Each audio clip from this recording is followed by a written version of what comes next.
ತಾಯಿ ಮಾತಾಜಿ ಪ್ರೇಯರ್ ಮಾಡಿ ಮಾತಾಜಿ, ಅಷ್ಟೊಳಗೆ ಶೇರ್ ಮಾಡ್ತೀನಿ. ಪ್ರಣಾಮಗಳು. ಓಂ ನಮೋ ಭಗವತೆ ವಾಸುದೇವಾಯ. ಓಂ ನಮೋ ಭಗವತೆ ವಾಸುದೇವಾಯ. ಓಂ ನಮೋ ಭಗವತೆ ವಾಸುದೇವಾಯ. ಓಂ ಅಜ್ಞಾನತಿಮಿರಾಂಧಸ್ಯ ಜ್ಞಾನಾಂಜನಶಲಾಕಯಾ ಚಕ್ಷುರುನ್ಮಿಲಿತಂ येन ತಸ್ಮೈ ಗುರುವೇ ನಮಃ. ಶ್ರೀಚೈತನ್ಯಂ ಮನೋಭೀಷ್ಟಂ ಸ್ಥಾಪಿತಂ येन ಭೂತಲೆ ಸ್ವಯಂ ರೂಪ ವಂದೇಹಂ ಶ್ರೀಗುರೋ ಶ್ರೀಯುತಪದಕಮಲಂ ಶ್ರೀಗುರುನ್ ವೈಷ್ಣವಾಂಶ್ಚ ರೂಪಂ ಸಾಗ್ರಜಾತಂ ಸಗಣ ರಘುನಾಥಾನ್ವಿತಂ ತಂ ಸಜೀವಂ ಸಾದ್ವೈತಂ ಸಾವಧೂತಂ ಪರಿಜನ ಸಹಿತಂ ಕೃಷ್ಣ ಚೈತನ್ಯ ದೇವಂ ಶ್ರೀರಾಧಾ ಕೃಷ್ಣ ಪಾದಾನ್ ಸಗಣ ಲಲಿತ ಶ್ರೀ ವಿಶಾಖಾನ್ವಿತಾಂಶ್ಚ ನಮಃ ಓಂ ವಿಷ್ಣುಪದಾಯ ಕೃಷ್ಣಪ್ರೇಷ್ಠಾಯ ಭೂತಲೆ ಶ್ರೀಮತೆ ಭಕ್ತಿ ವೇದಾಂತ ಸ್ವಾಮಿ ಇತಿ ನಾಮಿನೇ. ನಮಸ್ತೆ ಸರಸ್ವತಿ ದೇವಿ ಗೌರವಾಣಿ ಪ್ರಚಾರಿಣಿ ನಿರ್ವಿಶೇಷ ಶೂನ್ಯವಾದಿ ಪಾಶ್ಚಾತ್ಯ ದೇಶತಾರಿಣೇ.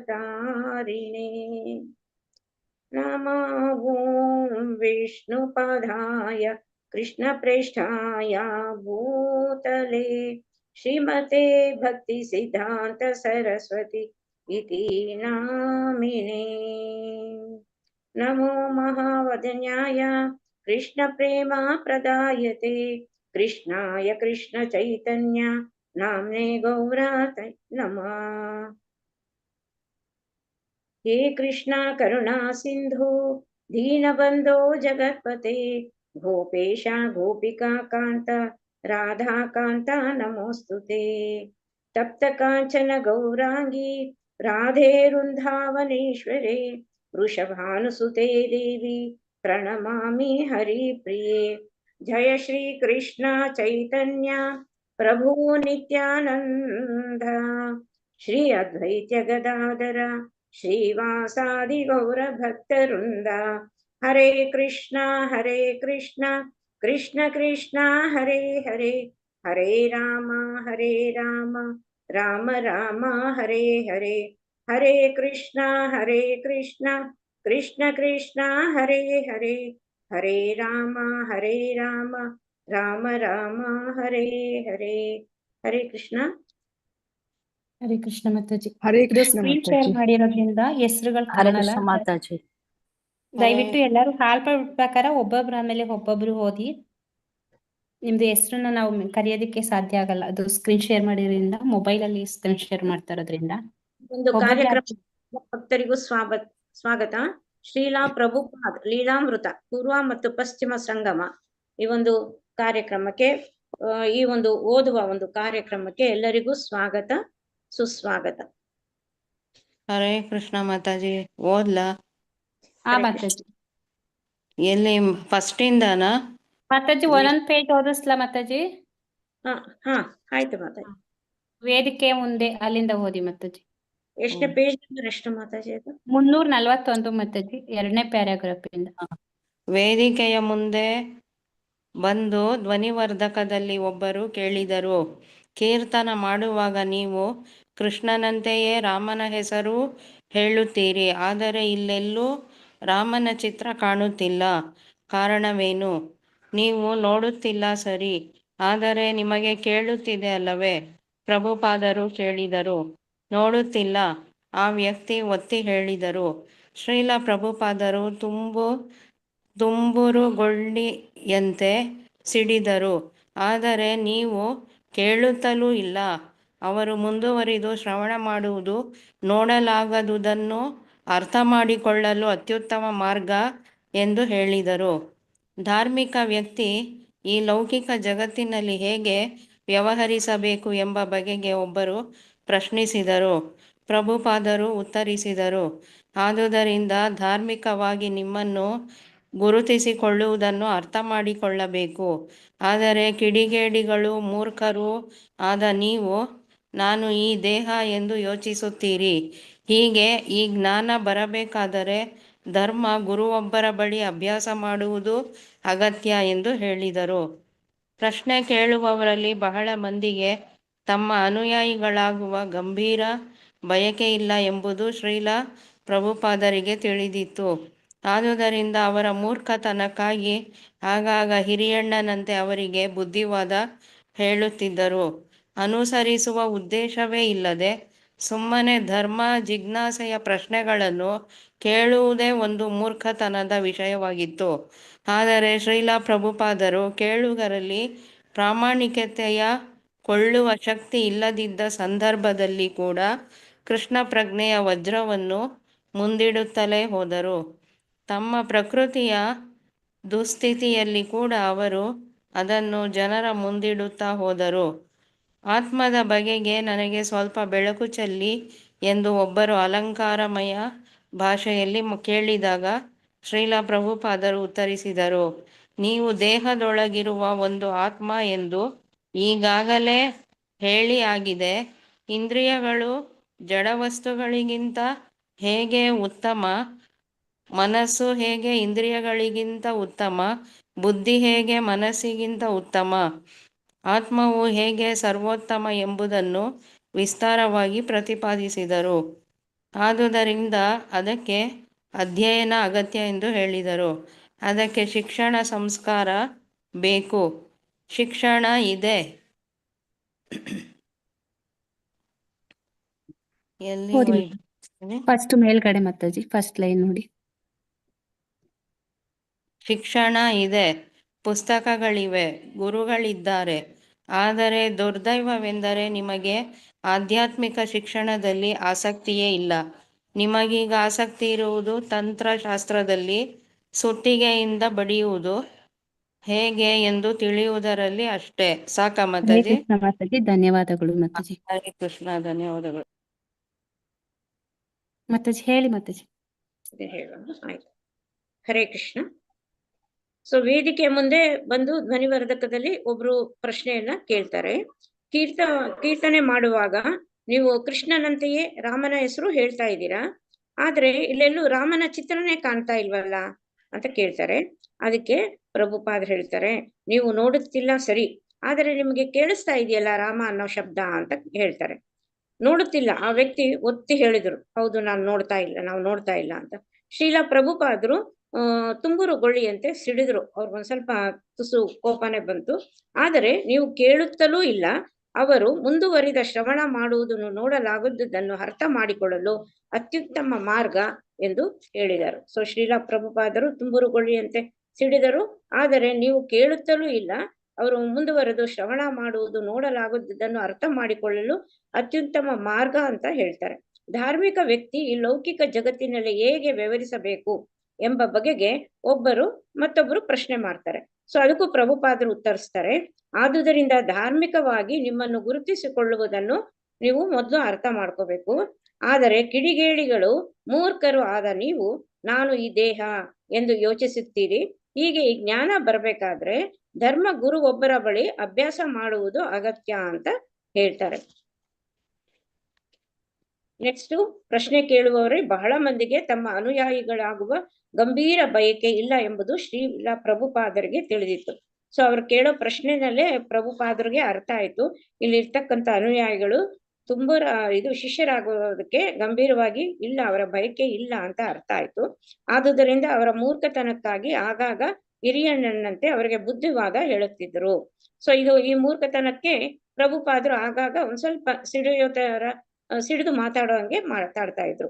ಅನುಸರಿಸುವ ಉದ್ದೇಶವೇ ಇಲ್ಲದೆ ಸುಮ್ಮನೆ ಧರ್ಮ ಜಿಜ್ಞಾಸೆಯ ಪ್ರಶ್ನೆಗಳನ್ನು ಕೇಳುವುದೇ ಒಂದು ಮೂರ್ಖತನದ ವಿಷಯವಾಗಿತ್ತಂತೆ ಅವ್ರಿಗೆ. ಆದರೆ ಶ್ರೀಲ ಪ್ರಭುಪಾದರು ಕೇಳುಗರಲ್ಲಿ ಪ್ರಾಮಾಣಿಕತೆಯ ಕೊಳ್ಳುವ ಶಕ್ತಿ ಇಲ್ಲದಿದ್ದ ಸಂದರ್ಭದಲ್ಲಿ ಕೂಡ ಕೃಷ್ಣ ಪ್ರಜ್ಞೆಯ ವಜ್ರವನ್ನು ಮುಂದೂಡುತ್ತಲೇ ಹೋದ್ರು. ಸೊ ಅವ್ರು ಏನೇ ಪ್ರಶ್ನೆ ಕೇಳಿದ್ರು, ಅವ್ರಿಗೆ ಇಂಟ್ರೆಸ್ಟ್ ಇಲ್ಲದೆ ಇರ್ಲಿ, ಪ್ರಭುಪಾದರು ಮಾತ್ರ ಆ ಕೇಳುತ್ತಾ ಇದ್ರಲ್ಲ ಪ್ರಶ್ನೆಗಳು, ಅವರಿಗೆ ಪ್ರಾಮಾಣಿಕತೆಯ ಕೊಳ್ಳುವ ಶಕ್ತಿ ಇಲ್ಲದಿದ್ದ ಸಂದರ್ಭದಲ್ಲೂ ಕೂಡ ಕೃಷ್ಣ ಪ್ರಜ್ಞೆಯ ಒಂದು ವಜ್ರ, ಕೃಷ್ಣ ಪ್ರಜ್ಞೆ ಅನ್ನೋದು ಒಂದು ವಜ್ರ ತರ, ಅದನ್ನ ಮುಂದೂಡುತ್ತಲೇ ಹೋಗ್ತಾರೆ. ತಮ್ಮ ಪ್ರಕೃತಿಯ ದುಸ್ಥಿತಿಯಲ್ಲಿ ಕೂಡ ಅವರು ಅದು ಜನರ ಮುಂದಿಡುತ್ತಾ ಹೋಗ್ತಾ ಇರ್ತಾರೆ. ಕೃಷ್ಣ ಪ್ರಜ್ಞೆ ಬಗ್ಗೆನೇ ಅವರು ಹೇಳ್ತಾ ಇರ್ತಾರೆ. ಆತ್ಮದ ಬಗೆಗೆ ನನಗೆ ಸ್ವಲ್ಪ ಬೆಳಕು ಚೆಲ್ಲಿ ಎಂದು ಒಬ್ಬನು ಅಲಂಕಾರಮಯ ಭಾಷೆಯಲ್ಲಿ ಕೇಳ್ತಾನೆ. ಸೊ ಆಗ ಶ್ರೀಲ ಪ್ರಭುಪಾದರು ಅದಕ್ಕೆ ಹೇಳ್ತಾರೆ, ಒಬ್ಬ ಸ್ಟೈಲ್ ಆಗಿ ಕೇಳ್ತಾನೆ, ನನಗೆ ಒಂದ್ ಸ್ವಲ್ಪ ಆತ್ಮದ ಬಗ್ಗೆ ನನಗೆ ಬೆಳಕನ್ನ ಚೆಲ್ಲಿ ಅದ್ರ ಬಗ್ಗೆ ನೀವು ಒಂದ್ ಸ್ವಲ್ಪ ಹೇಳಿ ಅಂತ ಕೇಳ್ತಾನೆ. ನೀವು ದೇಹದೊಳಗಿರುವ ಒಂದು ಆತ್ಮ ಎಂದು ಈಗಾಗಲೇ ಹೇಳಿ ಆಗಿದೆ. ಇಂದ್ರಿಯಗಳು ಜಡ ವಸ್ತುಗಳಿಗಿಂತ ಹೇಗೆ ಉತ್ತಮ? ಮನಸ್ಸು ಹೇಗೆ ಇಂದ್ರಿಯಗಳಿಗಿಂತ ಉತ್ತಮ? ಸೊ ಜಡ ವಸ್ತುಗಳಿಗಿಂತ ಇಂದ್ರಿಯ ಉತ್ತಮ, ಸೊ ಇಂದ್ರಿಯಗಳಿಗಿಂತ ಮನಸ್ಸು ಉತ್ತಮ, ಆಮೇಲೆ ಮನಸ್ಸಿಗಿಂತ ಬುದ್ಧಿ ಉತ್ತಮ. ಸೊ ಹೀಗೆ ಆತ್ಮವು ಹೇಗೆ ಸರ್ವೋತ್ತಮ ಎಂಬುದನ್ನು ವಿಸ್ತಾರವಾಗಿ ಪ್ರಭುಪಾದರು ಅವರಿಗೆ ಪ್ರತಿಪಾದಿಸಿದರು. ಆದುದರಿಂದ ಅದಕ್ಕೆ ಅಧ್ಯಯನ ಅಗತ್ಯ. ಸೊ ಅದಕ್ಕೋಸ್ಕರ ಅಧ್ಯಯನದು ಬಹಳ ಅಗತ್ಯ ಅಂತ ಹೇಳ್ತಾರೆ. ಅದಕ್ಕೆ ಶಿಕ್ಷಣ ಸಂಸ್ಕಾರ ಬೇಕು. ಶಿಕ್ಷಣ ಇದೆ, ಪುಸ್ತಕಗಳು ಇವೆ, ಗುರುಗಳು ಇದ್ದಾರೆ. ಆದರೆ ದುರ್ದೈವವೆಂದರೆ ನಿಮಗೆ ಆಧ್ಯಾತ್ಮಿಕ ಶಿಕ್ಷಣದಲ್ಲಿ ಆಸಕ್ತಿಯೇ ಇಲ್ಲ. ನಿಮಗೀಗ ಆಸಕ್ತಿ ಇರುವುದು ತಂತ್ರಶಾಸ್ತ್ರದಲ್ಲಿ, ಸುತ್ತಿಗೆಯಿಂದ ಬಡಿಯುವುದು ಹೇಗೆ ಎಂದು ತಿಳಿಯುವುದರಲ್ಲಿ ಅಷ್ಟೇ. ಬರೀ ಟೆಕ್ನಿಕಲ್ ಇದ್ರಲ್ಲೇ ನಿಮ್ಗೆ ಇಂಟ್ರೆಸ್ಟ್ ಇದೆ, ಈ ಕಡೆ ಅಧ್ಯಯನ ಮಾಡೋದ್ರಲ್ಲಿ ನಿಮ್ಗೆ ಇಂಟ್ರೆಸ್ಟ್ ಇಲ್ಲ ಅಂತ ಒಂದ್ ಸ್ವಲ್ಪ ಪ್ರಭುಪಾದರು ಸ್ವಲ್ಪ ಕಠಿಣವಾಗಿ ಹೇಳ್ತಾ ಇದ್ದಾರೆ. ಹರೇ ಹರೇ ಕೃಷ್ಣ. ಕೃಷ್ಣ. ಹರೇ ಕೃಷ್ಣ. ಯಾರಾದ್ರೂ ನೆಕ್ಸ್ಟ್ ಓದಿ ಮಾತಾಜಿ. ಒಬ್ಬೊಬ್ರೆ ಓದಿ ಮಾತಾಜಿ. ಮಾತಾಜಿ. ಪ್ರತಿ ಸಂಜೆಯು ಒಬ್ಬ ಮುಖ್ಯ ಅತಿಥಿ, ಅಲ್ಲಿಂದನೇ ಮಾತಾಜಿ. ಮಾತಾಜಿ ಪ್ರತಿ ಸಂಜೆ ಒಬ್ಬ ಮುಖ್ಯ ಅತಿಥಿ ಚಪ್ಪರದಲ್ಲಿ ಕುಳಿತು ಕಾರ್ಯಕ್ರಮದ ಪರಿಚಯ ಮಾಡಿಕೊಡುತ್ತಿದ್ದರು. ಒಂದು ರಾತ್ರಿ ಮುಂಬೈ ಉಚ್ಚ ನ್ಯಾಯಾಲಯದ ನ್ಯಾಯಮೂರ್ತಿ JM ಗಾಂಧಿ ಮಾತನಾಡಿದ ಮೇಲೆ ಭವಾನಂದ ಗೋಸ್ವಾಮಿ ಮೊದಲ 2 ಶ್ಲೋಕಗಳನ್ನು ಶೀಲ ಪ್ರಭುಪಾದರ ವ್ಯಾಖ್ಯಾನ ಸಮೇತ ಗಟ್ಟಿಯಾಗಿ ವಾಚಿಸಿದರು. ಅದು ಶ್ರೀಮದ್ ಭಾಗವತದ 5ನೇ ಸ್ಕಂದದ ವೃಷಭದೇವ ಪ್ರಭುವಿನ ಬೋಧೆಯ ಭಾಗ. ಶೀಲ ಪ್ರಭುಪಾದರು ಸಂಕ್ಷೇಪವಾಗಿ ಮಾತನಾಡಿ ಪ್ರಶ್ನೆಗಳನ್ನು ಆಹ್ವಾನಿಸಿದರು. ಒಬ್ಬರು ಕೇಳಿದರು, ದೇವರು ಎಲ್ಲೆಲ್ಲೂ ಇದ್ದಾನೆ ಎಂದ ಮೇಲೆ ಅವನ ಇರುವಿಕೆ ಎಲ್ಲರಿಗೂ ಏಕೆ ಅನುಭವಕ್ಕೆ ಬರುತ್ತಿಲ್ಲ? ಎಲ್ಲರೂ ಬುದ್ಧಿವಂತರಲ್ಲ. ಶೀಲ ಪ್ರಭುಪಾದರು ಹೇಳಿದರು, ಹೆಚ್ಚಿನವರೆಲ್ಲ ಕಿಡಿಗೇಡಿಗಳು. ಮನುಷ್ಯಾಣಂ ಸಹಸ್ರೇಶು, ಇದೂ ದೇವರ ಹೇಳಿಕೆ. ಲಕ್ಷಾಂತರ ಜನಗಳಲ್ಲಿ ಒಬ್ಬನು ಪರಿಶುದ್ಧನಾಗಲು ಪ್ರಯತ್ನಿಸುತ್ತಾನೆ. ಅಂತಹ ಲಕ್ಷಾಂತರ ಪರಿಶುದ್ಧರಲ್ಲಿ ಒಬ್ಬ ಮಾತ್ರ ದೇವರನ್ನು ಅರ್ಥ ಮಾಡಿಕೊಳ್ಳಬಲ್ಲ. ಆದುದರಿಂದ ದೇವರನ್ನರಿಯುವುದು ಅಷ್ಟು ಸುಲಭವಲ್ಲ. ಆದರೆ ನಾವು ಅರ್ಥ ಮಾಡಿಕೊಳ್ಳಲು ಹೊರಟರೆ ಭಗವಂತನು ನಮಗೆ ಸಹಾಯ ಮಾಡುತ್ತಾನೆ. ಅದು ಮುಖ್ಯವಾದ ಸಂಗತಿ. ಮುಂದಿನವರು ತಮ್ಮಲ್ಲಿ ಅನೇಕ ಪ್ರಶ್ನೆಗಳಿರುವುದಾಗಿ ಹೇಳಿದರು. ನನ್ನ ಮೊದಲನೆಯ ಪ್ರಶ್ನೆ ಏನೆಂದರೆ, ದೇವರು ಕಾಮ ವಿರೋಧಿ ಎಂದು ನನಗನಿಸುವುದಿಲ್ಲ.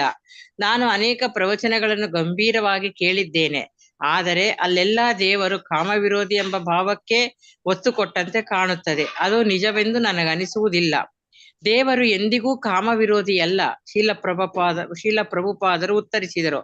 ಹಾಗೆ ಯಾರು ಹೇಳಿದರು? ದೇವರು ಹೇಳಿದ್ದು, ಧರ್ಮ ವಿರೋಧಿ ಕಾಮೋಸ್ಮಿ, ಧರ್ಮಕ್ಕೆ ಅವಿರೋಧಿಯಾದ ಕಾಮ ನಾನು. ದೇವರು ಕಾಮವನ್ನು ನಿಲ್ಲಿಸಿ ಎಂದು ಎಂದಿಗೂ ಹೇಳಿಲ್ಲ. ಇಲ್ಲದಿದ್ದರೆ ಗೃಹಸ್ಥಾಶ್ರಮ ಎಂಬುದು ಎಲ್ಲಿರುತ್ತಿತ್ತು? ಆಶ್ರಮ ಎಂದರೆ ಅಲ್ಲಿ ಕೃಷ್ಣ ಪ್ರಜ್ಞೆ ಇದೆ ಎಂದು ಅರ್ಥ. ಆದರೆ ಅದನ್ನು ಆಶ್ರಮವೆನಿಸಿ ಆ ಆಶ್ರಮದ ನಿಯಮ ನಿಬಂಧನೆಗಳನ್ನು ಪಾಲಿಸಿ, ಆಗ ಎಲ್ಲ ಸರಿ ಹೋಗುತ್ತದೆ. ಇಲ್ಲದಿದ್ದರೆ ನೀವು ಪ್ರಕೃತಿಯ ನಿಯಮಗಳಿಗೆ ಕಟ್ಟು ಬೀಳುತ್ತೀರಿ. ಅದೇ ವ್ಯಕ್ತಿ ಭವಾನಂದ ಗೋಸ್ವಾಮಿ ವಾಚಿಸಿದ್ದ ಪ್ರಭುಪಾದರ ಭಾವಾರ್ಥವನ್ನು ಪ್ರಸ್ತಾವಿಸಿದರು.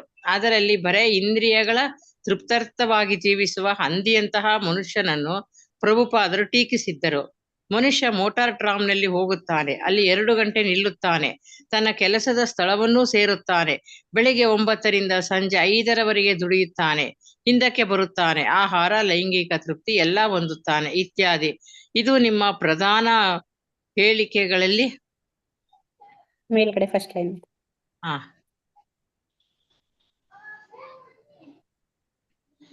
ಪ್ರಧಾನ ಹೇಳಿಕೆಗಳಲ್ಲಿ ಒಂದಾಗಿದೆ. ಆದರೆ ತುಂಬಾ ಕಷ್ಟಪಟ್ಟು ಕೆಲಸ ಮಾಡಿ ಲೈಂಗಿಕ ಸುಖ ಹೊಂದಿ ಮಕ್ಕಳನ್ನು ಚೆನ್ನಾಗಿ ಬೆಳೆಸಿ ಉತ್ತಮ ಜೀವನ ನಡೆಸುವವರನ್ನು ನಾನು ಕಂಡಿದ್ದೇನೆ.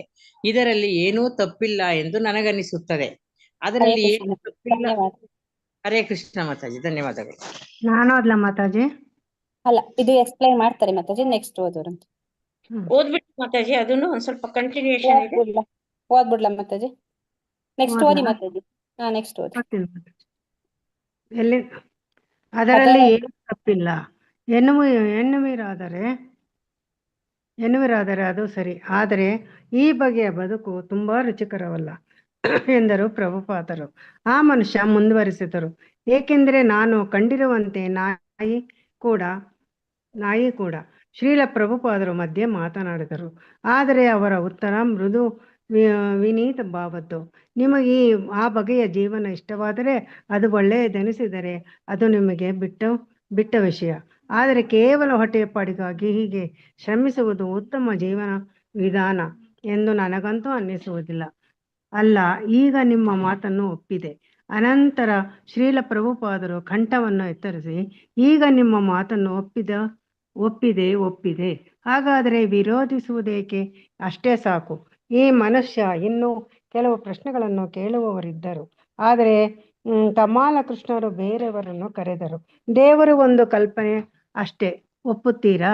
ಒಪ್ಪದಿದ್ದರೆ ತಾರ್ಕಿಕವಾದ ಕಾರಣ ಕೊಡಿ. ಪ್ರಭುಪಾದರು, ದೇವರು ಬರೇ ಕಲ್ಪನೆ ಎಂಬ ಮಾತನ್ನು ನಾನೇಕೆ ಒಪ್ಪಲಿ? ಏಕೆಂದರೆ ನನಗೆ ತಾರ್ಕಿಕ ಉತ್ತರ ಬೇಕು. ನಿಮಗೆ ತರ್ಕ ಬರುವುದಿಲ್ಲ, ತರ್ಕವನ್ನು ಕಲಿಯಬೇಕಾಗುತ್ತದೆ. ಆದರೂ ನೀವು ಅದನ್ನು ತರ್ಕಬದ್ಧವಾಗಿ ವಿವರಿಸಬೇಕೆಂಬುದು ನನ್ನ ಆಸೆ. ಒಳ್ಳೆಯದು, ಅದನ್ನು ತಿಳಿಯುವುದು ಹೇಗೆ ಎಂಬುದನ್ನು ನೀವು ಕಲಿಯಬೇಕು.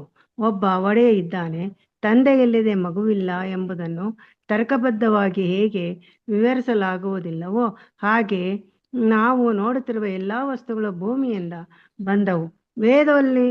ವೇದದಲ್ಲಿ ಭೂಮಿಯನ್ನು ತಾಯಿ ಎಂದು ಹೇಳಲಾಗಿದೆ. ಆದರೆ ತಂದೆಯಿಲ್ಲದೆ ಮಗುವಿಲ್ಲ, ತಾಯಿ ಮಗು ಇದ್ದರಿಂದ ಮೇಲೆ ತಂದೆಯೂ ಇರಬೇಕಲ್ಲ. ಆದುದರಿಂದ ದೇವರು ಎಲ್ಲದರ ತಂದೆ. ಶಿಷ್ಯರೆಲ್ಲ ಶ್ರೀಲ ಪ್ರಭುಪಾದರಿಗೆ ಹೆಚ್ಚು ಆಯಾಸ ಮಾಡಿಕೊಳ್ಳಬೇಡಿ ಎಂದು ಹೇಳುತ್ತಿದ್ದುದರಿಂದ ಸಂಜೆಯ ಸ್ವರೂಪ ದಾಮೋದರರು ಬಂದೊಡನೆ ಆ ಸಂಜೆಯ ಉಪನ್ಯಾಸವನ್ನು ನೀವು ಮಾಡಿ ಎಂದು ಪ್ರಭುಪಾದರು ಕೇಳಿಕೊಂಡರು. ಕೃಷ್ಣ ಪ್ರಜ್ಞೆಯನ್ನು ಸ್ವರೂಪ ದಾಮೋದರರು ವೈಜ್ಞಾನಿಕವಾಗಿ ಪ್ರತಿಪಾದಿಸುವ ರೀತಿ ಪ್ರಭುಪಾದರಿಗೆ ತುಂಬಾ ಪ್ರಭಾವಶಾಲಿಯಾಗಿ ಕಂಡಿತ್ತು. ಒಬ್ಬ ಭಕ್ತರು ಸ್ವರೂಪ ದಾಮೋದರ ಉಪನ್ಯಾಸವು ಸಭಿಕರಿಗೆ ತುಂಬಾ ಫಸ್ಟ್ ಲೈನ್ ಮಾತಾಜಿ. ಸಭಿಕರಿಗೆ ತುಂಬಾ ತಂತ್ರನಿಷ್ಠವಾಗಿರುವಂತೆ ಕಾಣುತ್ತದೆ ಎಂದರು. ಆದರೆ ಯಾರು ಮೆಚ್ಚದಿದ್ದರೂ ಚಿಂತೆ ಇಲ್ಲ. ಶ್ರೀಲ ಪ್ರಭುಪಾದರು ಮೆಚ್ಚಿಕೊಂಡಿರುವುದರಿಂದ ಆ ಉಪನ್ಯಾಸ ಯಶಸ್ವಿಯಾಗಿದೆ ಎಂದು ಇನ್ನೊಬ್ಬ ಭಕ್ತನು ಹೇಳಿದನು. ಸ್ವರೂಪ ದಾಮೋದರ ಉಪನ್ಯಾಸವಾದ ನಂತರ ಶ್ರೀಲ ಪ್ರಭುಪಾದರು ಸುಮಾರು 5 ನಿಮಿಷ ಮಾತನಾಡಿ ಪ್ರಶ್ನೆಗಳನ್ನು ಆಹ್ವಾನಿಸದೆ ಹೊರಟು ಬಿಟ್ಟರು. ಮರುರಾತ್ರಿ ಪ್ರಭುಪಾದ ಧನ್ಯವಾದಗಳು. ಹರೇ ಕೃಷ್ಣ ಮಾತಾಜಿ, ಧನ್ಯವಾದಗಳು. ಹರೇ ಕೃಷ್ಣ ಮಾತಾಜಿ, ಹೇಳ್ಬಿಡ್ತೀನಿ ಮಾತಾಜಿ, ಎಕ್ಸ್ಪ್ಲೈನ್ ಮಾಡ್ಬಿಡ್ತೀನಿ. ಸೊ ಪ್ರತಿ ಸಂಜೆನೂ ಒಬ್ಬ ಮುಖ್ಯ ಅತಿಥಿ ಚಪ್ಪರದಲ್ಲಿ ಕುಳಿತು ಕಾರ್ಯಕ್ರಮದ ಪರಿಚಯವನ್ನ ಮಾಡ್ಕೊಡ್ತಾ ಇರ್ತಾರೆ ಪ್ರತಿ ಸಂಜೆ. ಸೊ ಒಂದು ರಾತ್ರಿ ಮುಂಬೈ ಉಚ್ಚ ನ್ಯಾಯಾಲಯದ ನ್ಯಾಯಮೂರ್ತಿ ಜೆ.ಎಂ. ಗಾಂಧಿ ಅವರು ಮಾತನಾಡಿದ ಮೇಲೆ ಭವಾನಂದ ಸ್ವಾಮಿ ಮೊದಲ 2 ಶ್ಲೋಕಗಳನ್ನು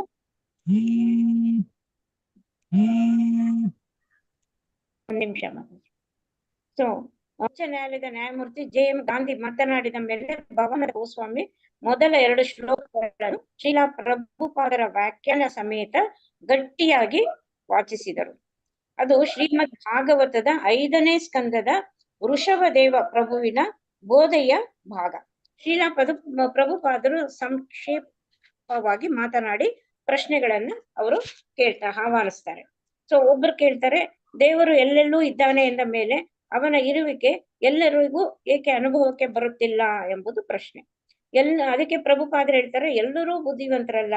ಶ್ರೀಲ ಪ್ರಭುಪಾದರು ಹೇಳಿದರು, ಹೆಚ್ಚಿನವರೆಲ್ಲ ಕಿಡಿಗೇಡಿಗಳು. ಮನುಷ್ಯನಾಂ ಸಹರ್ಷೇಷು, ಇದು ದೇವರ ಒಂದು ಹೇಳಿಕೆ.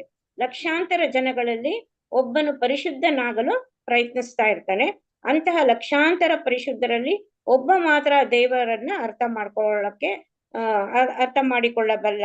ಸೊ ಆದುದರಿಂದ ದೇವರನ್ನರಿಯುವುದು ಅಷ್ಟೊಂದು ಸುಲಭವಲ್ಲ. ಆದರೆ ನಾವು ಅರ್ಥ ಮಾಡಿಕೊಳ್ಳಲು ಹೊರಟರೆ ಭಗವಂತನು ನಮಗೆ ಸಹಾಯ ಮಾಡುತ್ತಾನೆ ಎಂದು ಮುಖ್ಯವಾದ ಸಂಗತಿ ಅಂತ ಇಲ್ಲಿ ಪ್ರಭುಪಾದರು ಹೇಳ್ತಾ ಇದ್ದಾರೆ. ಸೊ ಲಕ್ಷಾಂತರ ಜನರು ಪ್ರಯತ್ನ ಪಡ್ತಾ ಇದ್ದಾರೆ ಪರಿಶುದ್ಧರಾಗ್ಬೇಕು, ಭಗವಂತನ ತಿಳಿಬೇಕು ಅಂತ. ಅದ್ರಲ್ಲಿ ಯಾರೋ ಒಬ್ಬರು ಮಾತ್ರ ಅರ್ಥ ಮಾಡ್ಕೊಳಕ್ಕೆ ಸಾಧ್ಯ. ಸೊ ಅದು ಅಷ್ಟು ಸುಲಭವಾದ ಅಲ್ಲ ದೇವರನ್ನ ಅರ್ಥ ಮಾಡ್ಕೊಳ್ಳೋದಕ್ಕೆ. ಸೊ ಆದಷ್ಟು ನಾವು ಭಗವಂತನ ಒಂದು ಸಹಾಯವನ್ನ ಕೇಳ್ಬೇಕು. ಆವಾಗ ನಮಗೆ ದೇವರನ್ನ ಅರ್ಥ ಮಾಡ್ಕೊಳಕ್ಕೆ ನಾವು ಭಕ್ತಿ ಸೇವೆಗೆ ಹೋಗಿ ದೇವರನ್ನ ನಾವು ದೇವರಿಗೆ ಶರಣಾಗ್ಬೇಕು. ಆವಾಗ ನಮ್ಗೆ ಆ ಭಗವಂತ ನಮ್ಗೆ ಖಂಡಿತ ಸಹಾಯ ಮಾಡ್ತಾನೆ ಅಂತ ಪ್ರಭುಪಾದರು ಅವ್ರಿಗೆ ಹೇಳ್ತಾರೆ. ಸೊ ಮುಂದಿನವರು ತಮ್ಮಲ್ಲಿ ಅನೇಕ ಪ್ರಶ್ನೆಗಳಿರುವುದಾಗಿ ಹೇಳ್ತಾರೆ. ಸೊ ನನ್ನ ಮೊದಲನೆಯ ಪ್ರಶ್ನೆ ಏನೆಂದರೆ, ದೇವರು ಕಾಮ ವಿರೋಧಿ ಎಂದು ನನಗನಿಸುವುದಿಲ್ಲ.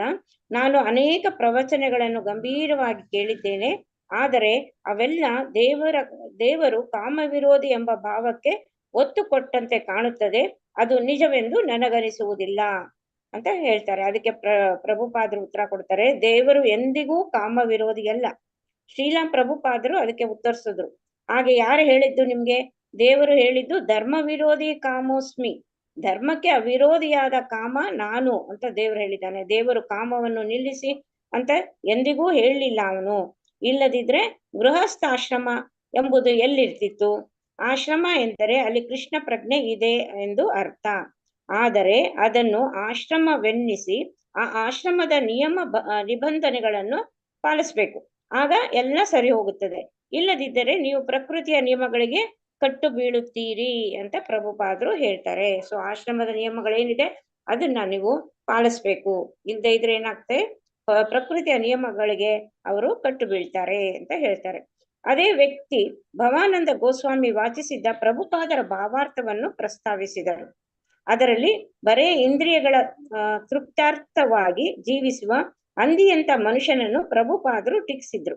ಮನುಷ್ಯ ಮೋಟಾರು ಟ್ರಾಮ್ನಲ್ಲಿ ಹೋಗುತ್ತಾನೆ, ಅಲ್ಲಿ 2 ಗಂಟೆ ನಿಲ್ತಾನೆ, ತನ್ನ ಕೆಲಸದ ಸ್ಥಳವನ್ನು ಸೇರ್ತಾನೆ, ಬೆಳಗ್ಗೆ 9ರಿಂದ ಸಂಜೆ 5ರವರೆಗೂ ದುಡಿತಾನೆ, ಆಮೇಲೆ ಹಿಂದಕ್ಕೆ ಬರ್ತಾನೆ, ಆಮೇಲೆ ಆಹಾರ, ಲೈಂಗಿಕ ತೃಪ್ತಿ ಎಲ್ಲ ಹೊಂದುತ್ತಾನೆ, ಇತ್ಯಾದಿ ಇತ್ಯಾದಿ.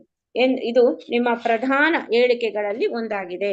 ಆದರೆ ತುಂಬಾ ಕಷ್ಟಪಟ್ಟು ಕೆಲಸ ಮಾಡಿ ಲೈಂಗಿಕ ಸುಖ ಹೊಂದಿ ಮಕ್ಕಳನ್ನು ಚೆನ್ನಾಗಿ ಬೆಳೆಸಿ ಉತ್ತಮ ಜೀವನ ನಡೆಸುವವರನ್ನು ನಾನು ಕಂಡಿದ್ದೇನೆ. ಇದರಲ್ಲಿ ಏನೂ ತಪ್ಪಿಲ್ಲ ಎಂದು ನನಗನಿಸುತ್ತದೆ. ಅದರಲ್ಲಿ ಏನೂ ತಪ್ಪಿಲ್ಲ ಎನ್ನುವರಾದರೆ ಅದು ಸರಿ. ಆದರೆ ಈ ಬಗೆಯ ಮಾತು ತುಂಬಾ ರುಚಿಕರವಲ್ಲ ಅಂತ ಪ್ರಭುಪಾದರು ಅವ್ರಿಗೆ ಹೇಳ್ತಾರೆ. ಸೊ ಆ ಮನುಷ್ಯ ಮುಂದುವರಿಸ್ತಾನೆ ಮತ್ತೆ, ಏಕೆಂದರೆ ನಾನು ಕಂಡಿರುವಂತೆ ನಾಯಿ ಕೂಡ ಅದನ್ನು ಜೀವಿಸುತ್ತೆ. ಸೊ ಶ್ರೀಲ ಪ್ರಭುಪಾದರು ಮಧ್ಯೆ ಮಾತನಾಡ್ತಾರೆ, ಆದರೆ ಅವರ ಉತ್ತರ ಮೃದು ಮತ್ತು ವಿನೀತ ಭಾವದ್ದಾಗಿರುತ್ತೆ. ನಿಮಗೆ ಆ ಬಗೆಯ ಜೀವನ ಇಷ್ಟವಾದ್ರೆ, ಅದು ಒಳ್ಳೆಯದೆನಿಸಿದರೆ ಅದು ನಿಮಗೆ ಬಿಟ್ಟ ವಿಷಯ. ಸೊ ನೀವು ಆ ಥರನೇ ನೀವು ಬೇಕಾದ್ರೆ ಮಾಡ್ಕೊಂಡು ಹೋಗಿ. ಆದರೆ ಕೇವಲ ಹೊಟ್ಟೆಯ ಪಾಡಿಗಾಗಿ ಶ್ರಮಿಸುವುದು ಉತ್ತಮ ಜೀವನ ವಿಧಾನ ಎಂದು ನನಗಂತೂ ಅನ್ನಿಸುವುದಿಲ್ಲ. ಸೊ ನಾವು ಬರೀ ಹೊಟ್ಟೆಯ ಪಾಡಿಗೆಗೆ ಬದುಕೋದು ಅದು ಉತ್ತಮ ಜೀವನವಲ್ಲ ಅಂತ ಅವರು ಒಂದು ಹೇಳ್ತಾರೆ. ಅಲ್ಲ, ಈಗ ನಿಮ್ಮ ಮಾತನ್ನು ಒಪ್ಪಿದೆ ಅಂತ ಹೇಳ್ತಾರೆ. ಅನಂತರ ಶ್ರೀಲ ಪ್ರಭುಪಾದರು ಕಂಠವನ್ನು ಎತ್ತರಿಸಿ, ಈಗ ನಿಮ್ಮ ಮಾತನ್ನು ಒಪ್ಪಿದೆ, ಹಾಗಾದರೆ ವಿರೋಧಿಸುವುದಕ್ಕೆ ಏಕೆ? ಅಷ್ಟೇ ಸಾಕು. ಆ ಮನುಷ್ಯ ಇನ್ನು ಕೆಲವು ಪ್ರಶ್ನೆಗಳನ್ನು ಕೇಳುವವರಿದ್ದರು, ಆದರೆ ತಮಾಲ ಕೃಷ್ಣರು ಬೇರೆಯವರನ್ನ ಕರೀತಾರೆ. ಸೊ ಆ ಮನುಷ್ಯ ಇನ್ನು ತುಂಬಾ ಪ್ರಶ್ನೆಗಳು ಕೇಳ್ಬೇಕು ಅಂತಿದ್ದ, ಆದರೆ ತಮಾಲ ಕೃಷ್ಣರು ಬೇರೆಯವರನ್ನ ಕರೀತಾರೆ. ದೇವರು ಒಂದು ಕಲ್ಪನೆ ಅಷ್ಟೇ, ಒಪ್ಪುತ್ತೀರಾ? ಒಪ್ಪದಿದ್ದರೆ ತಾರ್ಕಿಕವಾದ ಕಾರಣ ಕೊಡಿ ಅಂತ ಕೇಳ್ತಾನೆ. ಅದಕ್ಕೆ ಪ್ರಭುಪಾದರು, ದೇವರು ಬರೀ ಕಲ್ಪನೆ ಎಂಬ ಮಾತನ್ನು ನಾನೇಕೆ ಒಪ್ಪಲಿ? ಅದಕ್ಕೆ ಅವನು ಹೇಳೋದು, ಏಕೆಂದರೆ ನನಗೆ ತಾರ್ಕಿಕ ಉತ್ತರ ಬೇಕು, ನಿಮಗೆ ತರ್ಕ ಬರುವುದಿಲ್ಲ, ತರ್ಕವನ್ನು ಕಲಿಯಬೇಕಾಗುತ್ತದೆ ಅಂತಾರೆ. ಆದರೂ ನೀವು ಅದನ್ನು ತರ್ಕಬದ್ಧವಾಗಿ ವಿವರಿಸಬೇಕೆಂಬುದೇ ನನ್ನ ಆಸೆ ಅಂತ ಹೇಳ್ತಾರೆ. ಒಳ್ಳೆಯದು, ಅದನ್ನು ತಿಳಿಯುವುದು ಹೇಗೆ ಎಂಬುದನ್ನು ನೀವು ಕಲಿಯಬೇಕು. ಒಬ್ಬ ಒಡೆಯ ಇದ್ದಾನೆ, ತಂದೆ ಇಲ್ಲದೆ ಮಗುವಿಲ್ಲ ಎಂಬುದನ್ನು ತರ್ಕಬದ್ಧವಾಗಿ ಹೇಗೆ ವಿವರಿಸಲಾಗುವುದಿಲ್ವೋ ಹಾಗೆ ನಾವು ನೋಡುತ್ತಿರುವ ಎಲ್ಲಾ ವಸ್ತುಗಳು ಭೂಮಿಯಿಂದ ಬಂದವು. ಸೊ ವೇದದಲ್ಲಿ ಭೂಮಿಯನ್ನು ತಾಯಿ ಎಂದು ಹೇಳಲಾಗಿದೆ, ಆದರೆ ತಂದೆ ಇಲ್ಲದೆ ಮಗುವಿಲ್ಲ. ತಾಯಿ ಮಗು ಇದ್ದಾರೆಂದ ಮೇಲೆ ತಂದೆಯೂ ಇರಲೇಬೇಕಲ್ಲ. ಆದ್ದರಿಂದ ದೇವರು ಎಲ್ಲದರ ತಂದೆ ಅಂತ ಹೀಗೆ ಉತ್ತರ ಕೊಡ್ತಾರೆ ಅವರು. ಸೊ ಎಲ್ಲದಕ್ಕೂ ಒಡೆಯ ಯಾರು? ತಂದೆ. ಸೊ ತಂದೆ ಇಲ್ಲದೆ ಏನೂ ಇಲ್ಲ. ಸೊ ಪ್ರಕೃತಿ ನಮ್ಗೆ ತಾಯಿ. ಸೊ ತಾಯಿ ಮಗು ಇದ್ದಾರೆ ಅಂತ ತಂದೆ ಇರ್ಲೇಬೇಕು ಅಂತ, ಆದ್ರಿಂದ ದೇವರೇ ಇಲ್ಲಿ ತಾಯಿ ಮಗುನ ಉದಾಹರಣೆ ಆಗಿ ತಂದಿದ್ದಾರೆ. ಆದ್ರಿಂದ ದೇವರೇ ಎಲ್ಲದರ ತಂದೆ. ಸೊ ಎಲ್ಲವನ್ನು ಕೊಟ್ಟಿರೋದೇ ದೇವರು, ಹಾಗಾಗಿ ದೇವರೇ ಎಲ್ಲರ ತಂದೆ ಅಂತ ಹೇಳ್ತಾರೆ. ಸೊ ಶಿಷ್ಯರೆಲ್ಲ ಶ್ರೀಲ ಪ್ರಭುಪಾದರಿಗೆ ಹೆಚ್ಚು ಆಯಾಸ ಮಾಡಿಕೊಳ್ಳಬೇಡಿ ಎಂದು ಹೇಳುತ್ತಿದ್ದರಿಂದ ಸಂಜೆ ಸ್ವರೂಪ ದಾಮೋದರರು ಬಂದೊಡನೆ ಆ ಸಂಜೆಯ ಉಪನ್ಯಾಸವನ್ನು ನೀವು ಮಾಡಿ ಎಂದು ಪ್ರಭುಪಾದರು ಕೇಳ್ಕೊಂಡ್ರು. ಅವ್ರು ತುಂಬಾ ಆಯಾಸ ಆಗುತ್ತೆ, ಶಿಷ್ಯರು ಹೇಳ್ತಾರೆ ನೀವು ತುಂಬಾ ಆಯಾಸ ಮಾಡ್ಕೋಬೇಡಿ ಅಂತ. ಸೊ ಸಂಜೆ ಏನಾಗುತ್ತೆ, ಸ್ವರೂಪ ದಾಮೋದರ ಬರ್ತಾರೆ. ಸೊ ಅವ್ರಿಗೆ ನೀವೇ ಮಾಡಿ ಅಂತ ಪ್ರಭುಪಾದ್ರೆ ಹೇಳ್ತಾರೆ. ಸೊ ಕೃಷ್ಣ ಪ್ರಜ್ಞೆಯನ್ನು ಸ್ವರೂಪ್ ದಾಮೋದರರು ವೈಜ್ಞಾನಿಕವಾಗಿ ಪ್ರತಿಪಾದಿಸುವ ರೀತಿ ಪ್ರಭುಪಾದರಿಗೆ ತುಂಬಾ ಪ್ರಭಾವಶಾಲಿಯಾಗಿ ಕಂಡಿತು. ಸೊ ಒಬ್ಬ ಭಕ್ತರು ಸ್ವರೂಪ ದಾಮೋದರರ ಉಪನ್ಯಾಸವನ್ನು ಸಭಿಕರಿಗೆ ತುಂಬಾ ತಂತ್ರನಿಷ್ಠವಾಗಿರುವಂತೆ ಕಾಣುತ್ತದೆ ಎಂದರು. ಆದರೆ ಯಾರೂ ಮೆಚ್ಚದಿದ್ದರೂ ಚಿಂತೆ ಇಲ್ಲ, ಶ್ರೀಲಾ ಪ್ರಭುಪಾದರು ಮೆಚ್ಚಿಕೊಂಡಿರುವುದರಿಂದ ಆ ಉಪನ್ಯಾಸ ಯಶಸ್ವಿಯಾಗಿದೆ ಎಂದು ಇನ್ನೊಬ್ಬ ಭಕ್ತ ಹೇಳ್ತಾನೆ. ಸೊ ಸ್ವರೂಪ ಚಂದ್ರ ಇವರು ದಾಮೋದರರದು ಭಾಷಣ ಉಪನ್ಯಾಸ ತುಂಬಾ ಚೆನ್ನಾಗಿತ್ತು, ಅದು ತಂತ್ರನಿಷ್ಠವಾಗಿತ್ತು. ಅದು ಬೇರೆಯವ್ರಿಗೆ ಅದು ಮೆಚ್ಚದಿದ್ರು ಪರವಾಗಿಲ್ಲ, ಪ್ರಭುಪಾದರು ತುಂಬಾನೇ ಮೆಚ್ಕೊಂಡ್ರು ಅದನ್ನ. ಸೊ ಹಾಗಾಗಿ ಉಪನ್ಯಾಸ ಯಶಸ್ವಿಯಾಗಿದೆ ಅಂತ ಇನ್ನೊಬ್ಬ ಭಕ್ತ ಹೇಳ್ತಾನೆ. ಉಪನ್ಯಾಸವಾದ ನಂತರ ಶ್ರೀಲಾ ಪ್ರಭುಪಾದರು ಸುಮಾರು 5 ನಿಮಿಷ ಮಾತಾಡಿ ಪ್ರಶ್ನೆಗಳನ್ನು ಆಹ್ವಾನಿಸದೆ ಹೊರಟು ಹೋದರು. ಸೊ ಪ್ರಶ್ನೆಗಳನ್ನ ಅವರು ಕೇಳಿಸ್ಕೊಳ್ಳಲ್ಲ, ಅದನ್ನ ಕೇಳಿ ಅಂತ ಹೇಳೋದೇ ಇಲ್ಲ, ಇದೇ ಮಾಡಲ್ಲ, ಅದನ್ನ ಪ್ರಶ್ನೆಗಳನ್ನ ಆಹ್ವಾನಿಸದೆ ಅವರು ಪ್ರಭುಪಾದರು ಹೊರಟೋಗ್ತಾರೆ. ಹರೇ ಕೃಷ್ಣ. ಹರೇ ಕೃಷ್ಣ. ಆದ್ದರಿಂದ ಅಲ್ಲಿಂದ ಅಲ್ಲ ಮಾತಾಜಿ, ಅಲ್ಲ ಮಾತಾಜಿ, ಮರುರಾತ್ರಿ ಅಲ್ಲಿಂದ ಮಾತಾಜಿ, ಎರಡನೇ ಪ್ಯಾರ. ಮರುರಾತ್ರಿ ಪ್ರಭುಪಾದರು ಮಾತನಾಡಲೇ ಇಲ್ಲ. ಓದ್ತೀನಿ ಮಾತಾಜಿ. ಮರುರಾತ್ರಿ ಪ್ರಭುಪಾದರು ಮಾತಾಡಲೇ ಇಲ್ಲ, ವೇದಿಕೆಯಲ್ಲಿ ಸುಮ್ಮನೆ ಕುಳಿತಿದ್ದರು. ಡಾಕ್ಟರ್ ಕೇಶರರಾವ್ ದಾತೆ ಮತ್ತು ಡಾಕ್ಟರ್ ಶರ್ಮಾ ಎಂಬ ಇಬ್ಬರು ಪ್ರಸಿದ್ಧ ಹೃದಯಶಾಸ್ತ್ರ ತಜ್ಞರು ಮಾತನಾಡಿದರು. ಡಾಕ್ಟರ್ ದಾತೆಯವರು ಶ್ರೀಲಾ ಪ್ರಭುಪಾದರ ಕೊರಳಿಗೆ ಮಾಲೆ ಹಾಕಿದರು. ಪ್ರಭುಪಾದರು ಮುಂಬೈ ಜನ ಕೃಷ್ಣ ಪ್ರಜ್ಞೆಯ ಚಳುವಳಿಯನ್ನು ಗೌರವಿಸುವುದಕ್ಕಾಗಿ ತೃಪ್ತಿಗೊಂಡು ಮೌನವಾಗಿ ವ್ಯಾಸಾಸನದಲ್ಲಿ ಕುಳಿತಿದ್ದರು. ಡಾಕ್ಟರ್ ದಾತೆಯವರು ಹೃದಯ ರೋಗಿಗಳ ಬಗೆಗೆ ಮಾತನಾಡಿ ಉದ್ವೇಗವನ್ನು ನಿಯಂತ್ರಿಸುವುದರ ಮೂಲಕ ಹೃದಯ ರೋಗವನ್ನು ಹೋಗಲಾಡಿಸಬಹುದು ಎಂದರು. ಅನಂತರ ಅವರು ಶ್ರೀಲ ಪ್ರಭುಪಾದರನ್ನು ಅವರ ಚಳುವಳಿಯನ್ನು ಕೊಂಡಾಡಿದರು. ವೈದ್ಯರುಗಳ ಕಿರುಭಾಷಣಗಳಾದ ಅನಂತರ ಸ್ವರೂಪ ದಾಮೋದರರು ಇನ್ನೊಂದು ವೈಜ್ಞಾನಿಕ ಉಪನ್ಯಾಸ ಮಾಡಿ ಚಿತ್ರಗಳನ್ನು ಪ್ರದರ್ಶಿಸಿದರು. ಶ್ರೀಲ ಪ್ರಭುಪಾದರು ಅನಂತರ ಸ್ವರೂಪ ದಾಮೋದರ ಮತ್ತು ಇತರರಿಗೆ ಹೇಳಿದರು, ಈ ವೈಜ್ಞಾನಿಕ ಕಾರ್ಯಕ್ರಮವು ನನಗೆ ಕೃಷ್ಣ ಪ್ರಜ್ಞೆಯನ್ನು ಪ್ರಚಾರ ಮಾಡಲು ಹೆಚ್ಚಿನ ಶಕ್ತಿಯನ್ನು ಕೊಡುತ್ತದೆ. ನೀವು ಹಿಂದಿನ ವರ್ಷಗಳಿಗಿಂತ ಹೆಚ್ಚಾಗಿ ಈಚಿನ ವರ್ಷಗಳಲ್ಲಿ ವಿಜ್ಞಾನಕ್ಕೆ ಹೆಚ್ಚು ಒತ್ತು ಕೊಡುತ್ತಿರುವಂತೆ ಕಾಣುತ್ತದೆ ಎಂದು ತಮಾಲ ಕೃಷ್ಣ ಗೋಸ್ವಾಮಿ ಹೇಳಿದರು. ಆಧುನಿಕನಾಗಿರುವ ಮನುಷ್ಯನನ್ನು ನಂಬಿಸಲು ಅದು ಅಗತ್ಯ ಎಂದರು ಪ್ರಭುಪಾದರು. ಈ ಅನಧಿಕೃತ ವಿಜ್ಞಾನಿಗಳ ವಿರುದ್ಧ ಪ್ರತಿಭಟನೆ ಸೂಚಿಸಿದವರಲ್ಲಿ ನಾನೇ ಮೊದಲಿಗ ಎಂದು ಕಾಣುತ್ತದೆ. ಹೌದು, ಸ್ವರೂಪ ದಾಮೋದರರು ಹೇಳಿದರು, ಶ್ರೀಲ ಪ್ರಭುಪಾದರನ್ನು ಬಿಟ್ಟು ಉಳಿದವರೆಲ್ಲ ಈ ವಿಜ್ಞಾನಿಗಳನ್ನು ಕಂಡು ಹೆದರಿಕೊಂಡಿದ್ದಾರೆ. ಶ್ರೀಲ ಪ್ರಭುಪಾದರನ್ನು ಸಂದರ್ಶಿಸುವುದಕ್ಕೆ ಮುಂಚೆ ಸಮಸ್ಯೆಯು ಇಷ್ಟು ಗಂಭೀರವಾದದ್ದೆಂಬುದೇ ನನಗೆ ತಿಳಿದಿರಲಿಲ್ಲ. ನಾನು ಈ ಬಗೆಗೆ ಯೋಚಿಸಿರಲೇ ಇಲ್ಲ. ಆದ್ದರಿಂದಲೇ ನಾನು ಅದನ್ನು ಅಷ್ಟು ತೀವ್ರವಾಗಿ ಪರಿಗಣಿಸಿದ್ದು. ಪ್ರಭುಪಾದರೆಂದರು, ಪ್ರತಿದಿನ ನಾನು ನಿಮ್ಮನ್ನು ಹುಡುಕುತ್ತಾ ವಿಜ್ಞಾನಿಯಲ್ಲಿ ಎಂದು ಕೇಳುತ್ತಿದ್ದೆ. ಇಲ್ಲಿ ಒಬ್ಬ ವಿಜ್ಞಾನಿಯ ಮೇಲೆ ಪ್ರಭಾವ ಬೀರಲು ಸದವಕಾಶ ಲಭ್ಯವಾಗಿದೆ ಎಂದುಕೊಳ್ಳುತ್ತಿದ್ದೆ. ಅದು ಯಶಸ್ವಿಯಾಗುತ್ತಿದೆ ಎಂದು ಭಾವಿಸಿದ್ದೆ. ಅದೇ ನನ್ನ ಉದ್ದೇಶವಾಗಿತ್ತು. ಆದ್ದರಿಂದಲೇ ನಿಮ್ಮನ್ನು ಬಗೆಯಾಗಿ ಗೋಳು ಹೊಡೆದುಕೊಳ್ಳುತ್ತಿದ್ದೆ. ಅಂದು ನಿಮ್ಮ ವಿಶ್ವಾಸಾತೀತ ಕೃಪೆ ಪ್ರಭುಪಾದರೆ ಎಂದರು ಸ್ವರೂಪ ದಾಮೋದರರು.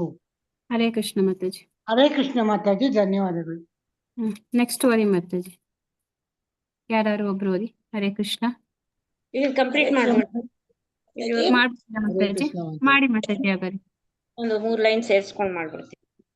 ಸೊ ಪ್ರಭುಪಾದರು ಮಾತಾಡ್ಲೇ ಇಲ್ಲ. ಸೊ ವೇದಿಕೆಯಲ್ಲಿ ಸುಮ್ಮನೆ ಕುಳಿತಿದ್ರು. ಆಮೇಲೆ ಡಾಕ್ಟರ್ ಕೇಶರ್ ರಾವ್ ದಾತೆ ಮತ್ತು ಡಾಕ್ಟರ್ ಶರ್ಮಾ ಎಂಬ ಇಬ್ಬರು ಪ್ರಸಿದ್ಧ ಹೃದಯಶಾಸ್ತ್ರ ತಜ್ಞರು ಅವರೇ ಮಾತಾಡಿದ್ರು. ಆಮೇಲೆ ಡಾಕ್ಟರ್ ದಾತೆಯವರು ಶ್ರೀಲಾ ಪ್ರಭುಪಾದರ ಕೊರಳಿಗೆ ಮಾಲೆ ಹಾಕ್ತಾರೆ. ಪ್ರಭುಪಾದರು ಮುಂಬೈ ಜನ ಕೃಷ್ಣ ಪ್ರಜ್ಞೆಯ ಚಳುವಳಿಯನ್ನು ಗೌರವಿಸುವುದಕ್ಕಾಗಿ ತೃಪ್ತಿಗೊಂಡು ಮೌನವಾಗಿ ವ್ಯಾಸಾಸನದಲ್ಲಿ ಕುಳಿತಿದ್ರು. ಆಮೇಲೆ ಡಾಕ್ಟರ್ ದಾತೆಯವರು ಹೃದಯ ರೋಗಿಗಳ ಬಗ್ಗೆ ಮಾತನಾಡಿ ಉದ್ವೇಗವನ್ನು ಹೇಗೆ ನಿಯಂತ್ರಿಸುವುದರ ಬಗ್ಗೆ, ಹೃದಯ ರೋಗವನ್ನು ಹೋಗಲಾಡಿಸಬಹುದು. ಸೊ ಉದ್ವೇಗ ಅನ್ನೋದನ್ನ ನಾವು ಕಂಟ್ರೋಲ್ ಮಾಡಿದ್ದೇ ಆದ್ರೆ ಹೃದಯ ರೋಗವನ್ನ ಹೋಗಲಾಡಿಸಬಹುದಂತೆ ಅಂತ ಅವರು ಒಂದು ಉಪನ್ಯಾಸವನ್ನು ಕೊಡ್ತಾರೆ. ಅನಂತರ ಅವರು ಶ್ರೀಲ ಪ್ರಭುಪಾದರನ್ನು ಅವರ ಚಳುವಳಿಯನ್ನು ಅವರು ಕೊಂಡಾಡಿದರು. ಸೊ ವೈದ್ಯರುಗಳು ಕಿರುಭಾಷಣಗಳಾದ ಅನಂತರ ಸ್ವರೂಪ ದಾಮೋದರರು ಏನ್ ಮಾಡ್ತಾರೆ, ಇನ್ನೊಂದು ವೈಜ್ಞಾನಿಕ ಉಪನ್ಯಾಸ ಮಾಡಿ ಅವರು ಚಿತ್ರಗಳನ್ನೆಲ್ಲ ಪ್ರದರ್ಶಿಸ್ತಾರೆ. ಶ್ರೀಲ ಪ್ರಭುಪಾದರು ಅನಂತರ ಸ್ವರೂಪ್ ದಾಮೋದರ ಮತ್ತು ಹೇಳ್ತಾರೆ, ಈ ವೈಜ್ಞಾನಿಕ ಕಾರ್ಯಕ್ರಮವು ಹರೇ ಕೃಷ್ಣ, ದಯವಿಟ್ಟು ಬೇರೆ ಮ್ಯೂಟ್ ಮಾಡ್ಕೊಳ್ಳಿ. ಇವಾಗ ನಾವು ಫೈನಾನ್ಷಿಯಲಿ ತುಂಬಾ ಚೆನ್ನಾಗಿ ನೋಡೋಣ. ಹರೇ ಕೃಷ್ಣ. ಚೆನ್ನಾಗಿರೋರು ಫೈನಾನ್ಷಿಯಲಿ ನೋಡಿಲ್ಲ ಅಂತಾನು ಬಿಡ್ಬೇಕಾಗುತ್ತೆ. ಈ ವೈಜ್ಞಾನಿಕ ಕಾರ್ಯಕ್ರಮವು ನನಗೆ ಕೃಷ್ಣ ಪ್ರಜ್ಞೆಯನ್ನು ಪ್ರಚಾರ ಮಾಡಲು ಶಕ್ತಿಯನ್ನು ಕೊಡುತ್ತದೆ ಎಂದು ಪ್ರಭುಪಾದ. ನೀವು ಇಂದಿನ ವರ್ಷಗಳಿಗಿಂತ ಹೆಚ್ಚಾಗಿ ಈಚಿನ ವರ್ಷಗಳಲ್ಲಿ ವಿಜ್ಞಾನಕ್ಕೆ ಹೆಚ್ಚು ಒತ್ತು ಕೊಡುತ್ತಿರುವಂತೆ ಕಾಣ್ತಾ ಇದೆ. ಕೃಷ್ಣ ಗುರುಸ್ವಾಮಿಯವರು ಹೇಳ್ತಾರೆ.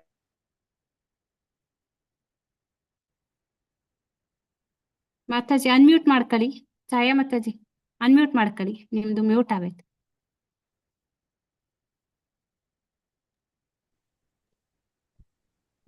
ಸ್ಕ್ರೀನ್ ಬರ್ತಿಲ್ವಲ್ಲ? ಒಂದ್ ನಿಮಿಷ ಬರುತ್ತೆ. ಹೇಳಿ ಮಾತಾಜಿ. ಎಲ್ಲಿಂದ ಓದ್ಬೇಕು ಮಾತಾಜಿ ಹಂಗಾದ್ರೆ? ನೀವು ಎಕ್ಸ್ಪ್ಲೈನ್ ಮಾಡ್ತಾ ಇದ್ರಲ್ಲ ಮಾತಾಜಿ, ಆಧುನಿಕ ಮನುಷ್ಯನ ನಂಬಿಸಲು ಅವಶ್ಯಕತೆ ಇಲ್ಲ. ಸರಿ ಸರಿ, ಓಕೆ. ಹರೇ ಕೃಷ್ಣ. ಆಧುನಿಕನಾಗಿರುವ ಮನುಷ್ಯನನ್ನು ನಂಬಿಸಲು ಅದು ಅಗತ್ಯ ಅಂತ ಹೇಳ್ತಾರೆ. ಆಮೇಲೆ ಪ್ರಭುಪಾದರು ಈ ಅನಧಿಕೃತ ವಿಜ್ಞಾನಿಗಳ ವಿರುದ್ಧ ಪ್ರತಿಭಟನೆ ಸೂಚಿತರಲ್ಲಿ ನಾನೇ ಮೊದಲಿಗ ಅಂತಾನು ಹೇಳ್ತಾರೆ. ಹೌದೌದು, ಸ್ವರೂಪ ದಾಮೋದರರು ಹೇಳ್ತಾರೆ, ಶ್ರೀಲಾ ಪ್ರಭುಪಾದರನ್ನು ಬಿಟ್ಟು ಉಳಿದವರೆಲ್ಲ ಈ ವಿಜ್ಞಾನಿಗಳನ್ನು ಕಂಡು ಹೆದರುಕೊಂಡಿದ್ದಾರೆ. ಶ್ರೀಲಾ ಪ್ರಭುಪಾದರನ್ನು ಸಂದರ್ಶಿಸುವುದಕ್ಕೆ ಮುಂಚೆ ಸಮಸ್ಯೆಯು ಇಷ್ಟು ಗಂಭೀರವಾದದ್ದೆಂಬುದು ನನಗೆ ತಿಳಿದಿರಲಿಲ್ಲ. ನಾನು ಈ ಬಗೆಗೆ ಯೋಚಿಸಲೇ ಇರಲಿಲ್ಲ. ಸೊ ಸ್ವರೂಪ ದಾಮೋದರ್ ಹೇಳ್ತಾರೆ, ಪ್ರಭುಪಾದರನ್ನು ಬಿಟ್ಟು ಎಲ್ಲರೂ ಹೆದರಿದ್ದಾರೆ ವಿಜ್ಞಾನಿಗಳನ್ನ ನೋಡಿ ಅಂತ ಹೇಳ್ತಾ ಇದ್ದಾರೆ. ಆದ್ದರಿಂದಲೇ ನಾನು ಅದನ್ನು ಅಷ್ಟು ತೀವ್ರವಾಗಿ ಪರಿಗಣಿಸಿದ್ದು ಪ್ರಭುಪಾದರು ಎಂದರು. ಪ್ರತಿದಿನ ನಾನು ನಿಮ್ಮನ್ನು ಹುಡುಕುತ್ತಾ ವಿಜ್ಞಾನಿ ಎಲ್ಲಿ ಎಂದು ಕೇಳುತ್ತಿದ್ದೆ. ಇಲ್ಲಿ ಒಬ್ಬ ವಿಜ್ಞಾನಿಯ ಮೇಲೆ ಪ್ರಭಾವ ಬೀರಲು ಸದಾವಕಾಶ ಲಭ್ಯವಾಗಿದೆ ಎಂದುಕೊಳ್ಳುತ್ತಿದ್ದೆ. ಅದು ಯಶಸ್ವಿಯಾಗುತ್ತದೆ ಎಂದು ಭಾವಿಸಿದ್ದೆ. ಅದೇ ನನ್ನ ಉದ್ದೇಶನೂ ಆಗಿತ್ತು. ಆದ್ರಿಂದ ನಿಮ್ಮನ್ನು ಬಗೆಯಾಗಿ ನಾನು ಹೋಳಿಕೊಂಡೆ ಅಂತ ಪ್ರಭುಪಾದ ಹೇಳ್ತಾರೆ. ಅದು ನಿಮ್ಮ ವಿಶ್ವಾಸಾತೀತ ಕೃಪೆ ಪ್ರಭುಪಾದರೆ ಎಂದು ಸ್ವರೂಪ ದಾಮೋದರ ಹೇಳ್ತಾರೆ. ನನಗೆ ತಾಂತ್ರಿಕ ಶಬ್ದಗಳ ಬಳಕೆ ಗೊತ್ತಿಲ್ಲವಾದ್ದರಿಂದ ಮತ್ತು ಅವರು ಅದನ್ನು ಮಾಡಬಲ್ಲವರಾದ್ದರಿಂದ ಅವರನ್ನು ತರಬೇತಿಗೊಳಿಸುವುದು ಅಗತ್ಯ ಎಂದು ಭಾವಿಸಿದೆ ಎಂದು ಪ್ರಭುಪಾದರು ಹೇಳ್ತಾರೆ. ನೆಕ್ಸ್ಟ್ ಹೋಗ್ಬೇಕು. ಹಾ ಮತ್ತೆ ನೆಕ್ಸ್ಟ್ ಯಾರು ಓದಿ? ಹರೇ ಕೃಷ್ಣ, ಅನ್ಮ್ಯೂಟ್ ಮಾಡ್ಕೊಂಡು ಓದಿ. ಹರೇ ಕೃಷ್ಣ ಮಾತಾಜಿ ಓದ್ಲಾ? ಹಾ ಓದಿ ಮಾತಾಜಿ. ಓದಿಲ್ದಿರೋರು ಓದಿ ಮಾತಾಜಿ. ನಾನು ಓದೇ ಇಲ್ಲ. ಓದಿ ಮಾತಾಜಿ. ನನಗೆ ಕೆಳಗಡೆ ನೋಡಿ, 2ನೇ ಪ್ಯಾರ ಮಾತಾಜಿ. ಹೊಸದಾಗಿ ಚುನಾಯಿತರಾಗಿದ್ದ ಲೋಕಸಭೆಯ ಜನತಾದಳದ ಸದಸ್ಯರಲ್ಲಿ ಒಬ್ಬರಲ್ಲಿ ಶ್ರೀಲ ಪ್ರಭುಪಾದರ ಭೇಟಿಗೆ ಕರೆತರುವ ವ್ಯವಸ್ಥೆಯನ್ನು ಗಿರಿರಾಜರು ಮಾಡಿದರು. ಆ ವ್ಯಕ್ತಿ ಶ್ರೀ ರತನ್ ಸಿಂಗ್ ರಾಜ್ಯದ ಹರೇ ಕೃಷ್ಣ ಚಳುವಳಿಯ ನೇತಾರರನ್ನು ಕಾಣಲು ತುಂಬಾ ಆಸಕ್ತಿ ತೋರಿದರು. ಆದ್ದರಿಂದ ಶ್ರೀ ರಾಜ್ಯ ಅವರ ಶಿವಾಜಿ ಪಾರ್ಕ್ನಲ್ಲಿ ಒಂದು ಸಭೆಯಲ್ಲಿ ಭಾಗವಹಿಸುತ್ತಿದ್ದಾಗ ಗಿರಿರಾಜರು ಭೇಟಿಗೆ ವ್ಯವಸ್ಥೆ ಮಾಡಲು ಬಂದಿದ್ದರು. ನಾನು ಅಲ್ಲಿಗೆ ಹೋದಾಗ ಗಿರಿರಾಜರು ಆಮೇಲೆ ಪ್ರಭುಪಾದರಿಗೆ ಹೇಳಿದರು. ಅವರು ನನ್ನನ್ನು ತಮ್ಮೊಂದಿಗೆ ವೇದಿಕೆಯಲ್ಲಿ ಕುಳಿತುಕೊಳ್ಳಲು ಹೇಳಿದರು. ನಾನು ಹೋಗಿ ಕುಳಿತೆ. ಅದು ತಪ್ಪೆ, ಏಕೆ ಕೂರಬಾರದು? ಅವರು ನಿಮಗೆ ಗೌರವ ತೋರಿದ್ದಾರೆ ಪ್ರಭುಪಾದರೆಂದರು. ಶ್ರೀರಾಜ್ ಅವರು ರ್ಯಾಲಿಯಲ್ಲಿ ಮೊದಲ ಭಾಷಣ ಮಾಡಬಯಸಿದ್ದರು. ಮರುದಿನ ಕೇಂದ್ರ ಸರ್ಕಾರದೊಂದಿಗೆ ಇದ್ದ ಒಂದು ಸಭೆಯಲ್ಲಿ ಭಾಗವಹಿಸಲು ಹೋಗುವ ಮುನ್ನ ಶ್ರೀಲ ಪ್ರಭುಪಾದರನ್ನು ಸಂದರ್ಶಿಸಲು ಅವರಿಗೆ ಸಮಯ ಬೇಕಾಗಿತ್ತು ಎಂದು ಗಿರಿರಾಜರು ಹೇಳಿದರು. ಅಲ್ಲದೆ ಅವರ ತುಂಬಾ ಪ್ರತಿಷ್ಠಿತ ಜಿಲ್ಲೆಯಾಗಿದ್ದ ಮುಂಬೈ ದಕ್ಷಿಣದ ಲೋಕಸಭಾ ಸದಸ್ಯರೆಂದು ಇಸ್ಕಾನ್ನ ದೇವಾಲಯವನ್ನು ನಾಶ ಮಾಡುವ ಪ್ರಯತ್ನ ನಡೆಯುತ್ತಿದ್ದಾಗ ಸಹಾಯ ಮಾಡಿದ್ದವರೆಂದು ಗಿರಿರಾಜರು ಶ್ರೀಲ ಪ್ರಭುಪಾದರಿಗೆ ವಿವರಿಸಿದರು. ಶ್ರೀರಾಜ್ ಅವರ ಕೋಣೆಯ ಯುವಕ ಶ್ರೀಲ ಪ್ರಭುಪಾದರಿಗೆ ಗೌರವ ಭಾವದಿಂದ ಪ್ರಣಾಮ ಸಲ್ಲಿಸಿದರು. ಶ್ರೀಲ ಪ್ರಭುಪಾದರನ್ನು ಹಿಂದೊಮ್ಮೆ ನೋಡಿದ್ದಾಗಿಯೂ ತಿಳಿಸಿದರು. ಆಗಿನಿಂದ ಈಚೆಗೆ ಸುಮಾರು 19 ತಿಂಗಳು ಸೆರೆಮನೆಯಲ್ಲಿದ್ದಾಗಿಯೂ ತಿಳಿಸಿದರು. ಶ್ರೀಲ ಪ್ರಭುಪಾದರಿಗೆ ಆಶ್ಚರ್ಯವಾಯಿತು. ಜೈಲು ಎಂದು ಕೇಳಿದರು. ಶ್ರೀರಾಜ್ ಅವರು ಇಂದಿರಾ ಗಾಂಧಿ ಅವರ ರಾಜಕೀಯ ತುರ್ತು ದುಸ್ಥಿತಿಯನ್ನು ಏರಿದ ದಿನದಂದು ನಾವು ಸೆರೆಮನೆಯಲ್ಲಿದ್ದಾಗೆ ತಿಳಿಸರು. 1,50,50,000 ಹೆಚ್ಚು ದೇಶ ಪ್ರೇಮಿಗಳನ್ನು ಸೆರೆಮನೆಯಲ್ಲಿ ಇಡಲಾಗಿತ್ತೆಂದು ಅವರಲ್ಲಿ ಜಯಪ್ರಕಾಶ್ ಹಾಗೂ ಈಗಿನ ಪ್ರಧಾನಿ ಮೊರಾರ್ಜಿ ದೇಸಾಯಿ ಅವರು ಇದ್ದಾರೆಂದು ಹೇಳಿದರು. ಗಿರಿರಾಜರು ನೀವಿಲ್ಲಿದ್ದೀರಿ ಎಂದು ಹೇಳಿದಾಗ ದರ್ಶನ ಮಾಡುವ ಇಚ್ಛೆಯನ್ನು ವ್ಯಕ್ತಪಡಿಸಿದೆ ಎಂದು ಶ್ರೀ ರಾಜ್ ಅವರು ಹೇಳಿದರು. ಈ ಪ್ರಾಪಂಚಿಕ ಹೊಂದಾಣಿಕೆ ಪ್ರಯತ್ನ ಇದೇನು ಓಟವಿದೆ ಮಾತಾಜಿ. ಪ್ರಭುಪಾದರು ನಿಧಾನವಾಗಿ ಮಾತನ್ನು ಆರಂಭಿಸಿ, ಇಂದಿರಾ ಗಾಂಧಿ ಅವರ ಆಳ್ವಿಕೆಯಲ್ಲಿ ನಾವು ಸ್ವಲ್ಪ ಅಪಾಯದ ಮಾತಾಜಿ ಇಂದಿರಾ ಗಾಂಧಿ ಅವರ ಆಳ್ವಿಕೆಯಲ್ಲಿ ನಾವು ಸ್ವಲ್ಪ ಅಪಾಯದ ಹಾಗೆ ಭಾವನೆಯನ್ನು ಮೇಲೋಯ್ತು ಮಾತಾಜಿ. ಫಸ್ಟ್ ಲೈನ್ ಮಾತಾಜಿ, ಫಸ್ಟ್ ಲೈನ್ ಓದಿ ಮಾತಾಜಿ. ಹರೇ ಕೃಷ್ಣ. ಹರೇ ಕೃಷ್ಣ. ಧನ್ಯವಾದಗಳು. ಧನ್ಯವಾದಗಳು ಮಾತಾಜಿ. ಮಾತಾಜಿ ಕೇಳಿಸ್ತಿದೆಯಲ್ಲ? ಹರೇ ಕೃಷ್ಣ. ಹರೇ ಕೃಷ್ಣ ಮಾತಾಜಿ. ನೆಕ್ಸ್ಟ್ ಓದ್ಬೇಕಾ ಮಾತಾಜಿ? ನೆಕ್ಸ್ಟ್ ಓದಿ ಮಾತಾಜಿ. ಓದ್ಲಾ ಮಾತಾಜಿ? ಎಕ್ಸ್ಪ್ಲೈನ್ ಮಾಡ್ಬಿಡ್ತೀರಾ ಮಾತಾಜಿ? ಭಾವನೆಯನ್ನು ತಾಳಿದ್ದ ಹಾಗೆ ಈಗ ನಮಗೆ ಬೇರೆ ಭಾವನೆ ಇದೆ. ಇದು ಪ್ರಾಪಂಚಿಕ ಹೊಂದಾಣಿಕೆ. ಪ್ರಾಪಂಚಿಕ ಹೊಂದಾಣಿಕೆಯು ತಾತ್ಕಾಲಿಕವಾಗಿ ಲಾಭದಾಯಕವಾದರೂ ಶಾಶ್ವತವಾಗಿ ಪ್ರಯೋಜನಕರವಲ್ಲ. ಶ್ರೀರಾಜ್ ಹೇಳಿದರು, ಆಧ್ಯಾತ್ಮಿಕ ಹೊಂದಾಣಿಕೆ ಆಗುವವರೆಗೂ ಶಾಶ್ವತ ಪ್ರಯೋಜನ ಎಂಬುದು ಇರುವುದಿಲ್ಲ. ಶ್ರೀರಾಜ್ ಅವರಿಗೆ ಹಳೆಯ ವೈದಿಕ ಜ್ಞಾನವಿದೆ ಎಂದು ಖಚಿತವಾಗಿತ್ತು. ಸಾಧು ಪುರುಷರನ್ನು ಸಂಪರ್ಕಿಸುವುದರ ಬೆಲೆಯನ್ನು ಅವರು ತಿಳಿದಿದ್ದರು. ಆದರೆ ಆಧ್ಯಾತ್ಮಿಕ ಜೀವನವನ್ನೇ ನಿಜವಾಗಿ ಜನ ಅರ್ಥ ಮಾಡಿಕೊಳ್ಳುವುದಿಲ್ಲ ಎಂಬ ಅಂಶವನ್ನು ಪ್ರಭುಪಾದರು ಎತ್ತಿ ಹಿಡಿದಿದ್ದರು. ಈ ಭೌತಿಕ ಕಾಯ ವಿಭಿನ್ನ ಭೂತಗಳಿಂದಾಗಿದೆ, ಆದರೂ ಜೀವ ಈ ಎಲ್ಲ ಭೂತಗಳಿಗಿಂತ ಭಿನ್ನ ಎಂದು ವಿವರಿಸಿದರು. ಈ ಸತ್ಯ ಅರಿವಿಗೆ ಬರುವ ತನಕ ಇದನ್ನು ಭಗವದ್ಗೀತೆ ಸುಂದರವಾಗಿ ವಿವರಿಸಿದೆ. ಈ ಭೌತಿಕ ಹೊಂದಾಣಿಕೆಯು ನಮ್ಮನ್ನು ಎಂದಿಗೂ ಸುಖವಾಗಿಡಲಾರದು. ಶ್ರೀರಾಜದ ಪ್ರಭುಪಾದರ ವಾದ ಸರಣಿಯನ್ನು ಅರ್ಥ ಮಾಡಿಕೊಂಡರು. ಆದರೆ ಚುನಾವಣೆಯಾದ ಅನಂತರ ಒಂದು ಮಹತ್ತರ ಬದಲಾವಣೆ ಆಗಿದೆ ಎಂದರು. ಮೂಲಭೂತವಾದ ವ್ಯತ್ಯಾಸ ಎಂದರೆ ಈ ಹಿಂದೆ ಅಧಿಕಾರ ನಡೆಸಿದವರಿಗೆ ನೈತಿಕ ನಿಯಮಗಳೇ ಇರಲಿಲ್ಲ. ಅವರು ಪ್ರಭುಪಾದರೊಂದಿಗೆ ಸಹಮತದವರಾಗಿದ್ದರು ಅಥವಾ ಅಸಹಮತಿಗಳಾಗುವ ಬಯಕೆ ಇರಿಸಿಕೊಂಡಿದ್ದರು. ಆದರೂ ಇಬ್ಬರು ಬೇರೆ ಬೇರೆ ಸ್ತರಗಳಲ್ಲಿ ಮಾತನಾಡುತ್ತಿದ್ದರು. ಸರ್ಕಾರದಲ್ಲಿ ಆಧ್ಯಾತ್ಮಿಕತೆ ಬೇಕೆಂದು ಇಬ್ಬರು ಒಪ್ಪಿಕೊಂಡರು. ಆದರೆ ಅಂತಹ ಆಧ್ಯಾತ್ಮಿಕ ಸುಧಾರಣೆಯು ಈಗ ನಮ್ಮ ರಾಜಕೀಯ ಪಕ್ಷದಲ್ಲಾಗಿದೆ ಎಂದು ಅವರು ರಾಜಕೀಯ ತೀರ್ಮಾನಕ್ಕೆ ಬಂದಿದ್ದರು. ಆದರೂ ಶ್ರೀಲ ಪ್ರಭುಪಾದರು ದೇವರ ಬಗೆಗೆ ಮಾತನಾಡುವ ಆತ್ಮದ ಗುರುತೇ ಇಲ್ಲದ ಜನಗಳ ಬಗೆಗೆ ಮಾತನ್ನು ಮುಂದುವರಿಸಿದರು. ಈ ಟೀಕೆ ಹಿಂದಿನ ರಾಜಕೀಯ ಪಕ್ಷಕ್ಕೆ ಸಂಬಂಧಿಸಿದ್ದೋ ಈಗಿನದ್ದೋ ಎಂಬುದನ್ನು ಅವರು ಖಚಿತಪಡಿಸಲಿಲ್ಲ. ಅವರ ಹೇಳಿಕೆಯಲ್ಲಿ ಎರಡರ ಟೀಕೆಯೂ ಇದ್ದಂತಿತ್ತು.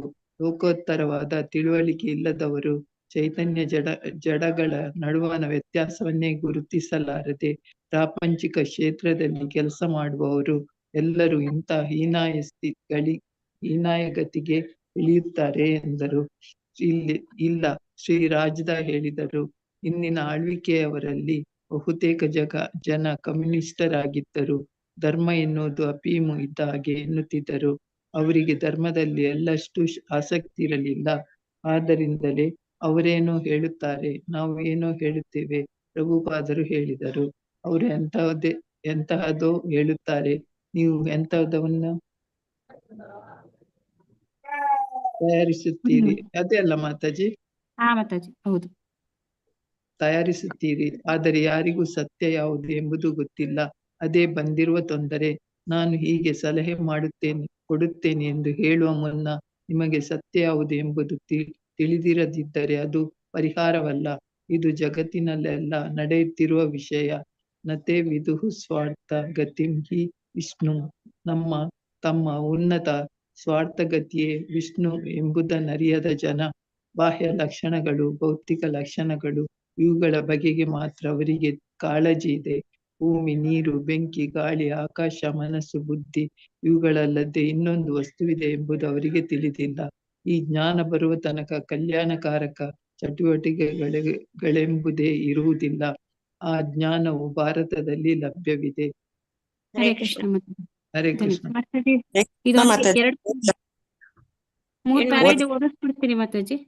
ಇಷ್ಟು ಓದಿಸ್ಬಿಡ್ತೀನಿ. ಆಯ್ತಾಯ್ತು, ಓಕೆ. ಇದಿಷ್ಟು ಓದ್ರಿ ಮಾತಾಜಿ. ಹಾ. ಹರೇ ಕೃಷ್ಣ ಮಾತಾಜಿ. ಶ್ರೀಲ ಪ್ರಭುಪಾದರು ಶ್ರೀ ರಾಜ್ದ ಅವರ ಭೇಟಿಯನ್ನು ಪ್ರಾಮಾಣಿಕ, ಗಂಭೀರ ಎಂದು ಒಪ್ಪಿಕೊಂಡರು. ಸರ್ಕಾರದೊಳಕ್ಕೆ ಧರ್ಮ ಮತ್ತು ನೈತಿಕತೆಗಳನ್ನು ಪರಿಚಯಿಸುವ ನೈಜ ಸಂಕಲ್ಪವಿದ್ದಲ್ಲಿ ಕೃಷ್ಣ ಪ್ರಜ್ಞೆಯನ್ನು ಸಂಪೂರ್ಣವಾಗಿ ಅಂಗೀಕರಿಸಲಿ ಎಂಬ ದೃಷ್ಟಿಯಿಂದ ಅವರನ್ನು ಒಪ್ಪಿಸಬೇಕೆಂದು ಶ್ರೀಲ ಪ್ರಭುಪಾದರು ಪ್ರಯತ್ನಿಸಿದರು. ಬದುಕಿನ ಪರಮೋಚ್ಚ ಗುರಿಯಾಗಿ ನಿಜವಾದ ಧರ್ಮವು ಆತ್ಮ ಸಾಕ್ಷಾತ್ಕಾರವನ್ನು ಅಂಗೀಕರಿಸಿ ಸಾಗಬೇಕು. ಅದು ಬಿಟ್ಟು ಸರ್ಕಾರವು ಧಾರ್ಮಿಕವಾದದ್ದು ಎಂದು ರಬ್ಬರ್ ಸ್ಟ್ಯಾಂಪ್ ಒತ್ತಿದರೆ ಸಾಲುವುದಿಲ್ಲ. ಈಗ ನಮಗೆ ಒಳ್ಳೆಯ ಸರ್ಕಾರವಿದೆ. ಶ್ರೀಲ ಪ್ರಭುಪಾದರು ಒಪ್ಪಿಕೊಂಡರು. ಒಳ್ಳೆಯದು. ನೀವು ಈಗ ಭಾರತದಲ್ಲಿರುವ ವಿಶೇಷ ಸೌಲಭ್ಯಗಳನ್ನು ಸಾರ್ಥಕವಾಗಿ ಬಳಸಿಕೊಳ್ಳಬೇಕು. ಭಗವದ್ಗೀತೆ ಇದೆ. ಅದರಿಂದ ಸೂಚನೆಗಳನ್ನು ಸ್ವೀಕರಿಸಿದರೆ ಇಡೀ ಮಾನವ ಸಮುದಾಯಕ್ಕೆ ಕಲ್ಯಾಣವಾಗುತ್ತದೆ. ಅದು ನಿಮಗೆ ಗೊತ್ತಿಲ್ಲ. ಅದೇ ಒಂದು ದೋಷ. ದೊಡ್ಡ ದೊಡ್ಡ ನಾಯಕರುಗಳು ಕೂಡ ಭಗವದ್ಗೀತೆಯ ವಿದ್ಯಾರ್ಥಿಗಳೆಂದು ಹೇಳಿಕೊಳ್ಳುತ್ತಾರೆ. ಅದರಲ್ಲಿ ಸ್ಪಷ್ಟವಾಗಿ ಹೇಳಿದ್ದರೂ ಅವರಿಗೆ ಏನೇನೂ ಗೊತ್ತಿಲ್ಲ. ಭಾರತದಲ್ಲಿ ಭಗವದ್ಗೀತೆ ಗೊತ್ತಿಲ್ಲದ ನಾಯಕ ಯಾರಿದ್ದಾರೆ? ಎಲ್ಲರಿಗೂ ಗೊತ್ತು. ಮೊರಾರ್ಜಿ ದೇಸಾಯಿಯವರು ಕೂಡ ಸರ್ಕಾರಿ ನಾಯಕರುಗಳಿಂದ ಸೆರೆಯಾಗುವ ಮೊದಲಿಗೆ ತಾಳಿ ನಾನು ಭಗವದ್ಗೀತೆಯನ್ನು ಓದಿ ಮುಗಿಸುವ ತನಕ ನಿಲ್ಲಿ ಎಂದರಂತೆ. ಹೌದೋ ಅಲ್ಲವೋ? ಹೌದು ಎಂದರು ರಾಜ್ದ. ಶ್ರೀಲ ಪ್ರಭುಪಾದ ಭಗವದ್ಗೀತೆಯನ್ನು ಓದಿ ಮುಗಿಸಲು ಬಿಡಿ, ಆಮೇಲೆ ಕಾಟ ಕೊಡುವಿರಂತೆ. ಸೆರೆಮನೆಯಲ್ಲಿದ್ದಾಗ ಕೂಡ ಮೊರಾರ್ಜಿ ದೇಸಾಯಿಯವರು ಭಗವದ್ಗೀತೆಯನ್ನು ತುಂಬಾ ಆಳವಾಗಿ ಅಧ್ಯಯನ ಮಾಡುತ್ತಿದ್ದರು ಎಂದು ರಾಜ್ದ ಹೇಳಿದರು. ಆದರೆ ಈಗ ಜನತೆಯೇ ನನ್ನ ದೇವರು ಎಂದು ಈಚೆಗೆ ಅವರು ಹೇಳಲಿಲ್ಲವೇ ಎಂದು ಪ್ರಭುಪಾದರು ಕೇಳಿದರು. ಶ್ರೀ ರಾಜ್ದ ಅದನ್ನು ಒಪ್ಪಿಕೊಂಡರು. ಮುಂದೆ ಮೊರಾರ್ಜಿ ದೇಸಾಯಿ ಅವರು ಈ ಬಗೆಗೆ ಸ್ಪಷ್ಟೀಕರಣ ಕೊಟ್ಟಿದ್ದರು ಎಂದರು. ಹರೇ ಕೃಷ್ಣ ಮಾತಾಜಿ, ಧನ್ಯವಾದ. ಧನ್ಯವಾದ. ಹೇಳಿ ಮಾತಾಜಿ. ಹೊಸದಾಗಿ ಅಲ್ಲಿಂದ ಹೇಳಿ ಮಾತಾಜಿ. ಹರೇ ಕೃಷ್ಣ. ಸೊ ಹೊಸದಾಗಿ ಚುನಾಯಿತರಾಗಿದ್ದ ಲೋಕಸಭೆಯ ಜನತಾದಳದ ಸದಸ್ಯರಲ್ಲಿ ಒಬ್ಬರನ್ನು ಶ್ರೀಲ ಪ್ರಭುಪಾದರು ಭೇಟಿಗೆ ಕರೆತರುವ ವ್ಯವಸ್ಥೆಯನ್ನು ಗಿರಿರಾಜರು ಮಾಡಿದ್ರು. ಸೊ ಆ ವ್ಯಕ್ತಿ ಶ್ರೀ ರತನ್ ಸಿಂಗ್ ರಾಜ್ದ. ಹರೇ ಕೃಷ್ಣ ಚಳುವಳಿಯ ನೇತಾರರನ್ನು ಕಾಣಲು ತುಂಬಾ ಆಸಕ್ತಿ ಅವರು ತೋರಿದ್ರಂತೆ. ಆದ್ದರಿಂದ ಶ್ರೀ ರಾಜ್ದ ಅವರು ಶಿವಾಜಿ ಪಾರ್ಕ್ ನಲ್ಲಿ ಒಂದು ಸಭೆಯಲ್ಲಿ ಭಾಗವಹಿಸಿದ್ದಾಗಿ ಗಿರಿರಾಜರು ಭೇಟಿಗೆ ವ್ಯವಸ್ಥೆ ಮಾಡಲು ಅವರು ಬಂದಿದ್ರು. ನಾನು ಅಲ್ಲಿಗೆ ಹೋದಾಗ ಗಿರಿರಾಜರು ಆಮೇಲೆ ಪ್ರಭುಪಾದರಿಗೆ ಹೇಳಿದರು. ಅವರು ನನ್ನನ್ನು ತಮ್ಮೊಂದಿಗೆ ವೇದಿಕೆಯಲ್ಲಿ ಕುಳಿತುಕೊಳ್ಳಲು ಹೇಳಿದರು. ನಾನೇ ಹೋಗು ಕುಳಿತೆ, ಅದು ತಪ್ಪೆ ಅಂತ ಕೇಳ್ತಾರೆ. ಅದಕ್ಕೆ ಪ್ರಭುಪಾದರು ಹೇಳ್ತಾರೆ, ಏಕೆ ಕೂರಬಾರ್ದು, ಅವರು ನಿಮಗೆ ಗೌರವ ತೋರಿದ್ದಾರಲ್ವಾ. ಸೊ ಅದೇ ಅಂದ್ರು ಪ್ರಭುಪಾದರು. ಸೊ ಶ್ರೀರಾಧ ಅವರು ರ್ಯಾಲಿಯಲ್ಲಿ ಮೊದಲ ಭಾಷಣ ಮಾಡ ಬಯಸಿದ್ದರು. ಮರುದಿನ ಕೇಂದ್ರ ಸರ್ಕಾರದೊಂದಿಗೆ ಇದ್ದ ಒಂದು ಸಭೆಯಲ್ಲಿ ಭಾಗವಹಿಸಲು ಹೋಗುವ ಮುನ್ನ ಶ್ರೀಲ ಪ್ರಭುಪಾದರನ್ನು ಸಂದರ್ಶಿಸಲು ಅವರಿಗೆ ಸಮಯ ಬೇಕಾಗಿತ್ತು ಎಂದು ಗಿರಿರಾಜರು ಹೇಳ್ತಾರೆ. ಅಲ್ಲದೆ ರಾಜ್ದ ಅವರು ತುಂಬಾ ಪ್ರತಿಷ್ಠಿತ ಜಿಲ್ಲೆಯಾಗಿದ್ದ ಮುಂಬೈ ದಕ್ಷಿಣದ ಲೋಕಸಭಾ ಸದಸ್ಯರೆಂದು ಇಸ್ಕಾನ್ನ ದೇವಾಲಯವನ್ನು ನಾಶ ಮಾಡುವ ಪ್ರಯತ್ನ ನಡೆದಿದ್ದಾಗ ಅವರು ಸಹಾಯ ಮಾಡಿದ್ದವರೆಂದು ಗಿರಿರಾಜರು ಶ್ರೀಲ ಪ್ರಭುಪಾದರಿಗೆ ವಿವರಿಸ್ತಾರೆ. ಅವರ ಇಂಟ್ರೊಡಕ್ಷನ್ ಹಂಗ್ ಕೊಡ್ತಾರೆ ಅವರು. ಶ್ರೀರಾಜ್ದ ಅವರು ಕೋಣೆ ಹೊಕ್ಕ ಶ್ರೀಲಾ ಪ್ರಭುಪಾದರಿಗೆ ಗೌರವ ಭಾವದಿಂದ ಪ್ರಣಾಮವನ್ನ ಸಲ್ಲಿಸ್ತಾರೆ. ಸೊ ಶ್ರೀಲಾ ಪ್ರಭುಪಾದರನ್ನು ಹಿಂದೊಮ್ಮೆ ನೋಡಿದ್ದಾಗಿ ಅವರು ರಾಜದ ಹೇಳ್ತಾರೆ. ಆಗಿನಿಂದ ಈಚೆಗೆ ಸುಮಾರು 19 ತಿಂಗಳು ಸೆರೆಮನೆಯಲ್ಲಿದ್ದಾಗಿಯೂ ತಿಳಿಸಿದರು. ಅವರು ಸೆರೆಮನೆಯಲ್ಲಿ ಇದ್ರಂತೆ. ಶ್ರೀಲಾ ಪ್ರಭುಪಾದರಿಗೆ ಆಶ್ಚರ್ಯವಾಯಿತು. ಜೈಲು ಎಂದು ಕೇಳಿದರು. ಶ್ರೀ ರಾಜದ ಅವರು ಇಂದಿರಾ ಗಾಂಧಿಯವರು ರಾಜಕೀಯ ತುರ್ತು ಪರಿಸ್ಥಿತಿಯನ್ನು ಹೇರಿದ ದಿನದಿಂದ ತಾವು ಸೆರೆಮನೆಯಲ್ಲಿ ಇದ್ದುದಾಗಿ ತಿಳಿಸಿದರು. So Indira Gandhi emergency period ಅಂತ ಡಿಕ್ಲೇರ್ ಆಗಿರುತ್ತೆ. ಅವಾಗ ಅವ್ರು ಯಾವಾಗ ಡಿಕ್ಲೇರ್ ಮಾಡಿದ್ರು ಅವಾಗಿಂದಾನು ಅವರು ಅಲ್ಲಿ ಸೆರೆಮನೆಯಲ್ಲೇ ಇರ್ತಾರಂತೆ. ಸೊ 1,50,000ಕ್ಕಿಂತ ಹೆಚ್ಚು ದೇಶ ಪ್ರೇಮಿಗಳನ್ನು ಸೆರೆಮನೆಯಲ್ಲಿ ಅವಾಗ ಇಟ್ಟಿದ್ರಂತೆ. ಅದರಲ್ಲಿ ಜಯಪ್ರಕಾಶ್ ಹಾಗೂ ಈಗಿನ ಪ್ರಧಾನಿ ಮೊರಾರ್ಜಿ ದೇಸಾಯಿ ಅವರು ಇದ್ದರೆಂದು ಹೇಳಿದ್ರು. ಸೊ ಜಯಪ್ರಕಾಶ್ ಅವರು ಇದ್ರು. ಆಮೇಲೆ ಇವರು ಮೊರಾರ್ಜಿ ದೇಸಾಯಿನೂ ಅವಾಗ ಜೈಲಲ್ಲಿ ಸೆರೆಮನೆಯಲ್ಲಿ ಇದ್ರಂತೆ.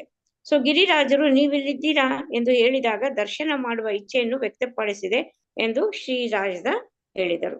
ನೀವು ಇವಾಗ ಯಾಕೆ ಇಲ್ಲಿದ್ದೀರಾ ಅಂತಂದ್ರೆ ನಾನು ದರ್ಶನ ಮಾಡ್ಬೇಕು, ಅದು ನನ್ನ ಇಚ್ಛೆ ಅಂತ ಹೇಳ್ತಾರೆ. ಈ ಪ್ರಾಪಂಚಿಕ ಹೊಂದಾಣಿಕೆಯ ಪ್ರಯತ್ನ ಪ್ರಭುಪಾದರು ನಿಧಾನವಾಗಿ ಮಾತನ್ನು ಆರಂಭಿಸಿದರು. ಇಂದಿರಾ ಗಾಂಧಿಯವರ ಆಳ್ವಿಕೆಯಲ್ಲಿ ನಾವು ಸ್ವಲ್ಪ ಅಪಾಯದ ಭಾವನೆಯನ್ನು ತಾಳಿದ್ದ ಹಾಗೆ ಈಗ ನಮಗೆ ಬೇರೆ ಭಾವನೆ ಇದೆ.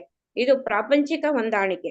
ಪ್ರಾಪಂಚಿಕ ಹೊಂದಾಣಿಕೆಯು ತಾತ್ಕಾಲಿಕವಾಗಿ ಲಾಭದಾಯಕವಾದರೂ ಶಾಶ್ವತವಾಗಿ ಪ್ರಯೋಜನಕರವಲ್ಲ ಅಂತ ಹೇಳ್ತಾರೆ. ಇದು ತಾತ್ಕಾಲಿಕವಾಗಿ ಲಾಭದಾಯಕ, ಆದ್ರೆ ಶಾಶ್ವತವಾಗಿ ಅದು ಆಗಿರ್ಲಿಕ್ಕಿಲ್ಲ ಅಂತ ಹೇಳ್ತಾರೆ, ಅವ್ರು ವ್ಯಕ್ತಪಡಿಸ್ತಾರೆ.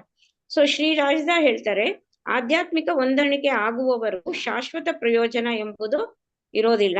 ಸೊ ಶ್ರೀ ರಾಜದ ಅವರಿಗೆ ಹಳೆಯ ವೈದಿಕ ಜ್ಞಾನವಿದೆ ಎಂಬುದು ಖಚಿತವಾಗಿತ್ತು. ಸಾಧು ಪುರುಷರನ್ನು ಸಂಪರ್ಕಿಸುವುದರ ಬೆಲೆಯನ್ನು ಅವರು ತಿಳಿಸಿದ್ದರು. ಸೊ ಆಧ್ಯಾತ್ಮಿಕ ಹೊಂದಾಣಿಕೆ ಆಗೋವರೆಗೂ ಈ ಶಾಶ್ವತ ಪ್ರಯೋಜನ ಎಂಬುದು ಇರೋದಿಲ್ಲ ಅಂತ ಅವ್ರು ಹೇಳ್ತಾರೆ. ಆದರೆ ಆಧ್ಯಾತ್ಮಿಕ ಜೀವನವನ್ನೇ ನಿಜವಾಗಿ ಜನ ಅರ್ಥ ಮಾಡಿಕೊಳ್ಳುವುದಿಲ್ಲ ಎಂಬ ಅಂಶವನ್ನು ಪ್ರಭುಪಾದರು ಎತ್ತಿ ಹಿಡಿಯುತ್ತಿದ್ದರು. ಸೊ ಆಧ್ಯಾತ್ಮಿಕ ಜೀವನವನ್ನ ಅರ್ಥ ಮಾಡ್ಕೋಬೇಕು, ಅದು ಅರ್ಥ ಮಾಡ್ಕೋತಾ ಇಲ್ಲ ಅಂತ ಆ ಪಾಯಿಂಟ್ ಅನ್ನೇ ಎತ್ತಿ ಹಿಡಿತಾರೆ. ಈ ಭೌತಿಕ ಕಾಯ ವಿಭಿನ್ನ ಭೂತಗಳಿಂದ ಆಗಿದೆ. ಈ ಭೌತಿಕ ಕಾಯ ನಮ್ದೇನಿದೆ ಅದು ವಿಭಿನ್ನ ಭೂತಗಳಿಂದ ಆಗಿದೆ. ಆದರೂ ಜೀವ ಎಲ್ಲಾ ಭೂತಗಳಿಗಿಂತ ಭಿನ್ನ ಎಂದು ವಿವರಿಸಿದರು. ಆದ್ರೂ ಈ ಜೀವ ಅನ್ನೋದು ಎಲ್ಲಾ ಭೂತಗಳಿಗಿಂತ ಭಿನ್ನ ಅಂತೆ. ಈ ಸತ್ಯ ಅರಿವಿಗೆ ಬರುವ ತನಕ ಇದನ್ನು ಭಗವದ್ಗೀತೆ ಸುಂದರವಾಗಿ ವಿವರಿಸಿದೆ. ಈ ಭೌತಿಕ ಹೊಂದಾಣಿಕೆಯನ್ನು ನಮ್ಮನ್ನು ಎಂದಿಗೂ ಸುಖವಾಗಿ ಇಡಲಾರದು. ಸೊ ಇದನ್ನ ಭಗವದ್ಗೀತೆ ಸುಂದರವಾಗಿ ವಿವರಿಸಿದೆ. ಸೊ ಈ ಭೌತಿಕ ಹೊಂದಾಣಿಕೆ ಏನಿದೆ ಇದು ನಮ್ಮನ್ನ ಯಾವಾಗ್ಲೂ ಸುಖವಾಗಿ ಇಡಲ್ಲ ಅಂತ ಹೇಳ್ತಾರೆ. ಶ್ರೀ ರಾಜದ ಪ್ರಭುಪಾದರ ವಾದ ಸರಣಿಯನ್ನು ಅರ್ಥ ಮಾಡಿಕೊಂಡ್ರು. ಆದರೆ ಚುನಾವಣೆಯಾದ ಅನಂತರ ಒಂದು ಮಹತ್ತರ ಬದಲಾವಣೆ ಆಗಿದೆ ಎಂದರು. ಸೊ ಇವರೇನೋ ರಾಜ ಅವರು ಅರ್ಥ ಮಾಡ್ಕೊಂಡ್ರು ಪ್ರಭುಪಾದರ ಸರಣಿ ವಾದ ಏನೋ. ಆಮೇಲೆ ಚುನಾವಣೆ ಆದ್ಮೇಲೆ ಒಂದು ಮಹತ್ತರವಾದ ಬದಲಾವಣೆ ಆಯ್ತಂತೆ. ಸೊ ಮೂಲಭೂತವಾದ ವ್ಯತ್ಯಾಸ ಎಂದರೆ ಈ ಹಿಂದೆ ಅಧಿಕಾರ ನಡೆಸಿದವರಿಗೆ ನೈತಿಕ ನಿಯಮಗಳೇ ಇರಲಿಲ್ಲ ಅಂತ ಹೇಳ್ತಾರೆ. ಅವರು ಪ್ರಭುಪಾದರೊಂದಿಗೆ ಸಹಮತದವರಾಗಿದ್ದರು ಅಥವಾ ಸಹಮತಿಗಳಾಗುವ ಬಯಕೆ ಇರಿಸಿಕೊಂಡಿದ್ದರು. ಆದರೂ ಇಬ್ಬರು ಬೇರೆ ಬೇರೆ ಸ್ತರಗಳಲ್ಲಿ ಮಾತನಾಡ್ತಾ ಇದ್ರು. ಸೊ ಅವರು ಪ್ರಭುಪಾದರ ಜೊತೆಗೆ ಸಹಮತದಲ್ಲಿ ಇದ್ದವರಾಗೆ ಇದ್ರಂತೆ, ಸಹಮತಿಗಳಾಗುವ ಬಯಕೆನೂ ಅವ್ರು ಇರಿಸ್ಕೊಂಡಿದ್ರಂತೆ. ಆದರೂ ಇಬ್ಬರು ಬೇರೆ ಬೇರೆ ಸ್ತರಗಳಲ್ಲಿ ಅವರು ಮಾತಾಡ್ತಾ ಇದ್ರಂತೆ. ಸೊ ಸರ್ಕಾರದಲ್ಲಿ ಆಧ್ಯಾತ್ಮಿಕ ಇರಬೇಕೆಂದು ಇಬ್ಬರು ಒಪ್ಕೊಂಡ್ರು. ಆದರೆ ಅಂತಹ ಆಧ್ಯಾತ್ಮಿಕ ಸುಧಾರಣೆಯು ಈಗ ನಮ್ಮ ರಾಜಕೀಯ ಪಕ್ಷದಲ್ಲಾಗಿದೆ ಎಂದು ರಾಜ ಅವರು ರಾಜಕೀಯ ತೀರ್ಮಾನಕ್ಕೆ ಬಂದರು. ಸೊ ಅವರು ಆಧ್ಯಾತ್ಮಿಕ ಇರಬೇಕು ಸರ್ಕಾರದಲ್ಲಿ ಅಂತ ಒಪ್ಕೊಂಡ್ರು.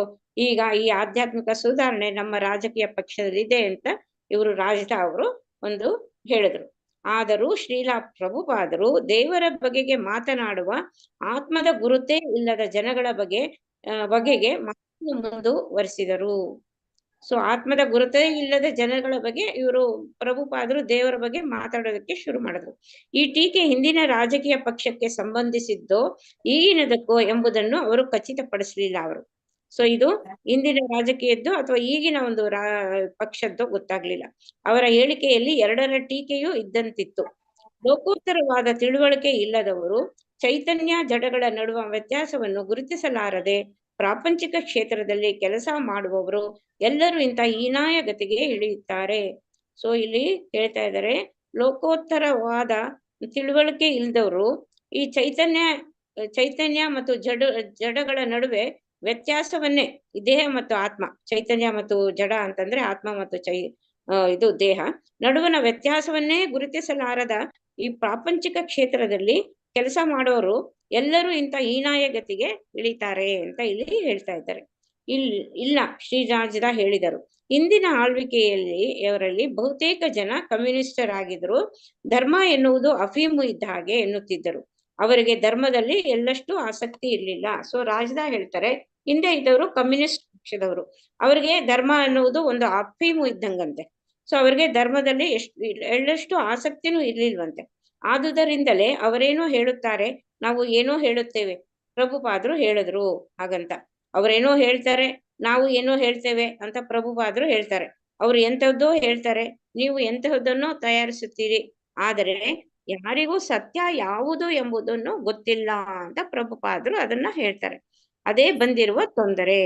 ನಾನು ಹೀಗೆ ಸಲಹೆ ಕೊಡುತ್ತೇನೆ ಎಂದು ಹೇಳುವ ಮುನ್ನ ನಿಮಗೆ ಸತ್ಯ ಯಾವುದು ಎಂಬುದು ತಿಳಿದಿರದಿದ್ದರೆ ಅದು ಪರಿಹಾರವಲ್ಲ. ನಾನು ನಿಮ್ಗೆ ಸತ್ಯ ಹೇಳ್ತಾ ಇದ್ದೇನೆ, ಆದ್ರೆ ಸತ್ಯನೇ ಏನು ಅಂತ ತಿಳಿದೇ ಇದ್ರೆ ಅದಕ್ಕೆ ಅದು ಪರಿಹಾರ ಅಲ್ಲ. ಇದು ಜಗತ್ತಿನೆಲ್ಲ ನಡೆಯುತ್ತಿರುವ ವಿಷಯ ಇದೆ. ನತೇ ವಿದು ಸ್ವಾರ್ಥ ಗತಿಂ ಈ ವಿಷ್ಣು. ತಮ್ಮ ಉನ್ನತ ಸ್ವಾರ್ಥ ಗತಿಯೇ ವಿಷ್ಣು ಎಂಬುದನ್ನರಿಯದ ಜನ ಬಾಹ್ಯ ಲಕ್ಷಣಗಳು, ಭೌತಿಕ ಲಕ್ಷಣಗಳು ಇವುಗಳ ಮಾತ್ರ ಅವರಿಗೆ ಕಾಳಜಿ ಇದೆ. ಸೊ ಇಲ್ಲಿ ಪ್ರಭುಪಾದರು ಒಂದ್ ಸ್ವಲ್ಪ ಸ್ಟ್ರಾಂಗ್ ಆಗಿ ಹೇಳ್ತಾ ಇದ್ದಾರೆ. ಸ್ವಾರ್ಥಗತಿಯೇ ವಿಷ್ಣು ಎಂಬುದನ್ನರಿಯದ ಜನ ಬಾಹ್ಯ ಲಕ್ಷಣಗಳು, ಭೌತಿಕ ಲಕ್ಷಣಗಳು ಇವುಗಳ ಬಗೆಗೆ ಮಾತ್ರ ಅವರಿಗೆ ಕಾಳಜಿ ಇದೆ. ಭೂಮಿ, ನೀರು, ಬೆಂಕಿ, ಗಾಳಿ, ಆಕಾಶ, ಮನಸ್ಸು, ಬುದ್ಧಿ ಇವುಗಳಲ್ಲದೆ ಇನ್ನೊಂದು ವಸ್ತು ಇದೆ ಎಂಬುದು ಅವರಿಗೆ ತಿಳಿದಿಲ್ಲ. ಈ ಜ್ಞಾನ ಬರುವ ತನಕ ಕಲ್ಯಾಣಕಾರಕ ಚಟುವಟಿಕೆಗಳೆಂಬುದೇ ಇರುವುದಿಲ್ಲ. ಈ ಜ್ಞಾನವು ಭಾರತದಲ್ಲಿ ಲಭ್ಯವಿದೆ ಅಂತ ಪ್ರಭುಪಾದರು ಹೇಳ್ತಾರೆ. ಇನ್ನು ಕಂಟಿನ್ಯೂ ಮಾಡ್ಬೇಕಲ್ವಾ ಮಾತಾಜಿ? ಓದಿದಾರಲ್ಲ? ಹಾ ಮಾತಾಜಿ, ಫುಲ್ ಆಗಿದೆ ಇದಿಷ್ಟು. ಶ್ರೀಲಾ ಪ್ರಭುಪಾದರು ಶ್ರೀರಾಜದ ಅವರ ಭೇಟಿಯನ್ನು ಪ್ರಾಮಾಣಿಕವಾಗಿ ಗಂಭೀರವಾಗಿ ಒಪ್ಕೋತಾರೆ. ಸರ್ಕಾರದೊಳಕ್ಕೆ ಧರ್ಮ ಮತ್ತು ನೈತಿಕತೆಗಳನ್ನು ಪರಿಚಯಿಸುವ ನೈಜ ಸಂಕಲ್ಪವಿದ್ದಲ್ಲಿ ಕೃಷ್ಣ ಪ್ರಜ್ಞೆಯನ್ನು ಸಂಪೂರ್ಣವಾಗಿ ಅಂಗೀಕರಿಸಲಿ ಎಂಬ ದೃಷ್ಟಿಯಿಂದ ಅವರನ್ನು ಒಪ್ಪಿಸಬೇಕೆಂದು ಶ್ರೀಲಾ ಪ್ರಭುಪಾದರು ಪ್ರಯತ್ನಿಸಿದ್ರು. ಸೊ ಪ್ರಭುಪಾದರಿಗೆ ಏನು ಅಂತಂದ್ರೆ, ಏನೇ ಆಗ್ಲಿ ಕೃಷ್ಣ ಪ್ರಜ್ಞೆ ಅವರೆಲ್ಲರಲ್ಲೂ ತರಬೇಕು ಅನ್ನೋದೇ ಅವರ ಪ್ರಯತ್ನ. ಸೊ ಬದುಕಿನ ಪರಮೋಚ್ಚ ಗುರಿಯಾದ ನಿಜವಾದ ಧರ್ಮವು ಆತ್ಮ ಸಾಕ್ಷಾತ್ಕಾರವನ್ನು ಅಂಗೀಕರಿಸಿ ಸಾಗಬೇಕು. ಸೊ ನಮ್ಮ ಒಂದು ಬದುಕಿನ ಪರಮೋಚ್ಚ ಗುರಿ ಏನು ಅಂತಂದ್ರೆ, ನಾವು ನಮ್ಮ ನಿಜವಾದ ಧರ್ಮವು, ನಮ್ಮ ಧರ್ಮ ಆತ್ಮ ಸಾಕ್ಷಾತ್ಕಾರವನ್ನು ಅಂಗೀಕರಿಸಿಕೊಂಡು ನಾವು ಸಾಗ್ಬೇಕು. ಅದು ಬಿಟ್ಟ ಸರ್ಕಾರವು ಧಾರ್ಮಿಕವಾದದ್ದು ಎಂದು ರಬ್ಬರ್ ಸ್ಟ್ಯಾಂಪ್ ಹೊತ್ತಿದರೆ ಸಾಲುವುದಿಲ್ಲ. ಅದು ಬಿಟ್ಟು ಇವರು ಆತ್ಮ ಸಾಕ್ಷಾತ್ಕಾರವನ್ನು ಅಂಗೀಕರಿಸಿಕೊಂಡು ಹೋಗ್ಬೇಕು.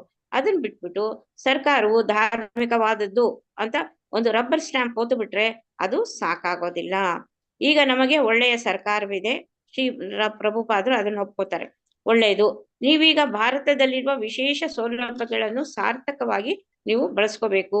ಭಗವದ್ಗೀತೆ ಇದೆ, ಅದರಿಂದ ಸೂಚನೆಗಳನ್ನು ಸ್ವೀಕರಿಸಿದರೆ ಇಡೀ ಮಾನವ ಸಮುದಾಯಕ್ಕೆ ಕಲ್ಯಾಣವಾಗುತ್ತದೆ.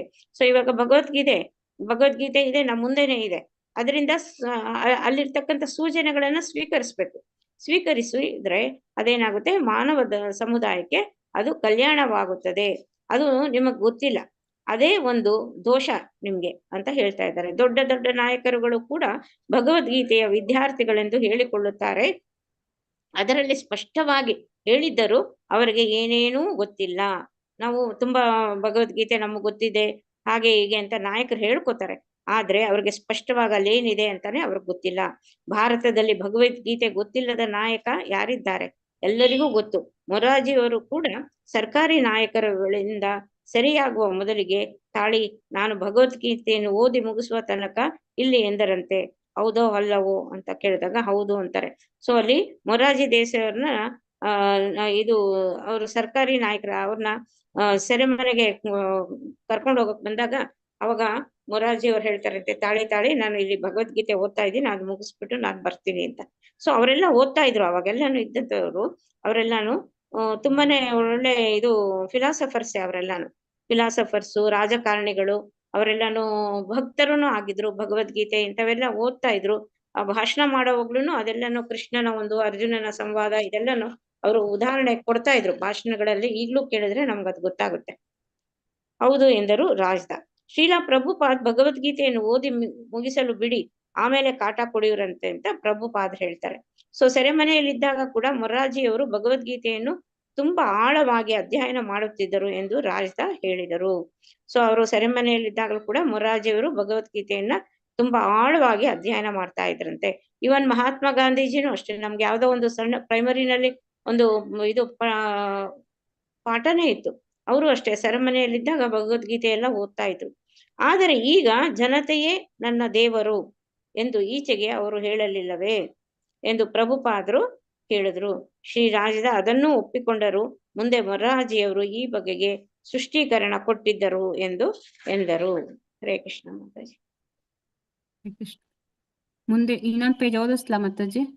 ಸಿಒಸಿ ಟೈಮ್ ಇದೆ ಅಲ್ಲ, 5 ನಿಮಿಷ ಇದೆ ಅದಕ್ಕೆ.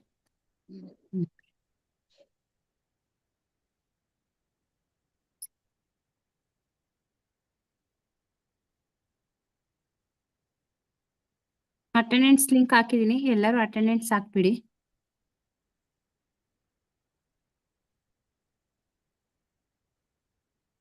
ಓದೋರು ಓದ್ಲಿ ಮಾತಾಜಿ.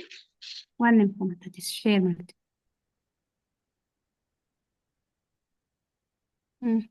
48ನೇ ಪೇಜ್ ಸ್ಟಾರ್ಟಿಂಗ್ ಒಂದು ಚೂರು ಕಾಣಲ್ಲ, ಅದು ನಾನು ಓದ್ತೀನಿ. ಜನರಲ್ಲಿ ದೈವ ಪ್ರಜ್ಞೆಯನ್ನು ಬೆಳೆಸುವುದು ಸರಕಾರದ ಜವಾಬ್ದಾರಿ ಎಂದು ಶ್ರೀಲಾ ಪ್ರಭುಪಾದರು ವಾದಿಸಿದರು. ಇದು ತುಂಬಾ ಸುಲಭ. ದೈವ ಪ್ರಜ್ಞೆಯನ್ನು ಹೇಗೆ ಬೆಳೆಸಿಕೊಳ್ಳಬೇಕು ಎಂಬುದು ಸ್ವತಃ ಭಗವಂತನೇ ಸೂಚಿಸಿದ್ದಾನೆ. ಅದು ಬಹಳ ಸರಳವಾದ ಸೂಚನೆ. ಮನ್ಮನಾಭಾವ ಮದ್ಭಕ್ತಃ ಸದಾ ಕೃಷ್ಣ ಧ್ಯಾನದಲ್ಲಿರಲಿ. ಅವನು ಭಕ್ತನಿಗಾಗಿ ಗೀತೆ 9ನೇ ಅಧ್ಯಾಯ 34 ಶ್ಲೋಕ. ಒಂದು ಮಗು ಕೂಡ ಅದನ್ನು ಮಾಡಬಲ್ಲದು. ನಾಯಕರೇ ಮಾಡಬಾರದು. ಆನಂತರ ಅವರ ಉದಾಹರಣೆಯನ್ನು ಇತರರು ಅನುಸರಿಸಬೇಕು. ಈ ದೈವ ಪ್ರಜ್ಞೆಯು ಕೆಲಸವನ್ನು ಅವರೇಕೆ ಮಾಡಬಾರದು? ಇದನ್ನು ಗಂಭೀರವಾಗಿ ಮಾಡಿ, ಆಗ ಎಲ್ಲಾ ಸರಿ ಹೋಗುತ್ತದೆ. ಅವರು ದೇವರನ್ನು ಅಸ್ತಿತ್ವವನ್ನೇ ಹಲ್ಲೆಗೆಳೆಯುತ್ತಿದ್ದಾರೆ, ಭಗವದ್ಗೀತೆಯನ್ನು ಓದುತ್ತಿದ್ದಾರೆ. ಅದು ಅವರ ಸ್ಥಿತಿ. ಹರೇ ಕೃಷ್ಣ. ಓದ್ತೀರಾ ಯಾರು ನೆಕ್ಸ್ಟ್? ಹರೇ ಕೃಷ್ಣ. ಓದ್ಲಾ ಮಾತಾಜಿ? ಕೃಷ್ಣ ಪ್ರಜ್ಞೆ ಅಲ್ಲಿಂದ ಓದಿ ಮಾತಾಜಿ. ಒಂದೇ ಸೆಕೆಂಡ್, ಸ್ವಲ್ಪ ಎನ್ಲಾರ್ಜ್ ಮಾಡ್ಕೊ. ಕೃಷ್ಣ ಪ್ರಜ್ಞೆಯ ಚಳವಳಿಯನ್ನು ಸ್ವತಃ ಏಕಾಕಿಯಾಗಿ ಮಾಡುತ್ತಿರುವುದಾಗಿ ಶ್ರೀಲ ಪ್ರಭುಪಾದರು ರಾಜ್ದ ಅವರಿಗೆ ಹೇಳಿದರು. ಹಲವಾರು ವರ್ಷಗಳ ಪಶ್ಚಿಮದಲ್ಲಿ ಕೆಲಸ ಮಾಡಿ ಈಗ ಚಳವಳಿಯನ್ನು ಭಾರತಕ್ಕೆ ತಂದಿರುವುದು ತಿಳಿಸಿದರು. ದಯವಿಟ್ಟು ನಮ್ಮೊಂದಿಗೆ ಸಹಕರಿಸಿ. ನೀವು ದಯಾಮಯರು, ನಮ್ಮನ್ನು ನೋಡಲು ಬಂದಿದ್ದೀರಿ. ಈ ಬಯಕೆ ನಿಮ್ಮಲ್ಲಿದೆ. ಇದನ್ನು ನಾವೆಲ್ಲ ತುಂಬಾ ಗಂಭೀರವಾಗಿ ಚಿಂತಿಸೋಣ ಎಂದರು. ಶ್ರೀ ರಾಜ್ದ ಮೇಲೆ ಈ ಮಾತು ತುಂಬಾ ಪರಿಣಾಮ ಬೀರಿದಂತೆ ಕಂಡಿತು. ಹೌದು ಗುರುಗಳೇ, ಹೌದು ಎಂದರು. ಇದು ಗಂಭೀರವಾದ ವಿಷಯ ಪ್ರಭುಪಾದರೆಂದರು. ಆದರೆ ಯಾರೂ ಗಂಭೀರವಾಗಿ ಪರಿಗಣಿಸಿಲ್ಲ. ಭಗವದ್ಗೀತೆ ಜನಪ್ರಿಯ ಗ್ರಂಥ. ಪ್ರತಿಯೊಬ್ಬರೂ ಭಗವದ್ಗೀತೆ ಕೊಂಡುಕೊಂಡು ನಾನು ಗೀತೆಯ ವಿದ್ಯಾರ್ಥಿ ಎಂದು ಬಿಡುತ್ತಾರೆ. ಆದರೆ ಸಮಾಜದ ನಾಯಕರು ಮೇಲ್ಪಂಕ್ತಿ ಹಾಕಿಕೊಟ್ಟರೆ ಉಳಿದವರು ಅನುಸರಿಸುತ್ತಾರೆ. ಅದು ಸರಿ ಎಂದರು ರಾಜ. ತುಂಬಾ ಗಂಭೀರ ಪ್ರಯತ್ನ ಅಗತ್ಯ. ಬಾಯುಪಚಾರದ ಮಾತಿನಿಂದ ಪ್ರಯೋಜನವಿಲ್ಲ. ಅದು ಸರಿ. ಕೆಡವಬೇಕೆಂದಿದ್ದ ಬಹುಜನ ಕೃಷ್ಣ ದೇವಾಲಯವನ್ನು ಉಳಿಸುವಲ್ಲಿ ತಾವು ನೀಡಿದ್ದ ಬೆಂಬಲವನ್ನು ನೆನಪಿಸಿದರು. ಹಾಗೆ ನೀವು ದೊಡ್ಡ ಸೇವೆ ಮಾಡಿದ್ದೀರಿ ಪ್ರಭುಪಾದರೆಂದರು. ಈಗ ಆ ದೇವಾಲಯವು ನಾಶವಾಗಿಲ್ಲ. ಅಷ್ಟೇ ಅಲ್ಲ, ಈಗ ಬೃಹದಾಕಾರದಲ್ಲಿ ನಿಂತಿದೆ. ಹೌದು, ನಿಂತಿದೆ ರಾಜ್ದ ಎಂದರು. ತುಂಬಾ ಮನೋಹರವಾದ ದೇವಾಲಯ. ಶ್ರೀಲ ಪ್ರಭುಪಾದರು ಮೊರಾರ್ಜಿಯವರನ್ನು ಭೇಟಿ ಮಾಡುವ ಸಾಧ್ಯತೆಯ ಬಗೆಗೂ ರಾಜ್ದ ಪ್ರಸ್ತಾವಿಸಿದರು. ಪ್ರಭುಪಾದರಿಗೆ ಅನುಕೂಲವಾದರೆ ಭೇಟಿಯ ವ್ಯವಸ್ಥೆ ಮಾಡುವುದಾಗಿ ತಿಳಿಸಿದರು. ನಾನು ನನ್ನ ಬದುಕನ್ನೇ ಈ ಉದ್ದೇಶಕ್ಕಾಗಿ ಮೀಸಲಿಟ್ಟಿದ್ದೇನೆ ಪ್ರಭುಪಾದರೆಂದರು. ನಾನು ಯಾವಾಗಲೂ ಸಿದ್ಧ. ನನ್ನ ಆರೋಗ್ಯ ಈಗ ಚೆನ್ನಾಗಿಲ್ಲ, ಆದರೂ ನಾನು ಬರುತ್ತೇನೆ. ಹರೇ ಕೃಷ್ಣ ಮಾತಾಜಿ. ಹರೇ ಕೃಷ್ಣ ಮಾತಾಜಿ. ಧನ್ಯವಾದಗಳು. ಧನ್ಯವಾದಗಳು. ಎಕ್ಸ್ಪ್ಲೈನ್ ಮಾಡ್ತೀರಾ ಮಾತಾಜಿ? ಆ ಪ್ಯಾರ ಮುಗಿಸ್ಬಿಡ್ಲಿ ಮಾತಾಜಿ. ಇಲ್ಲ ನಾನು ಮಾಡ್ಬಿಡ್ತೀನಿ ಬಿಡಿ ಓದೋವಾಗ.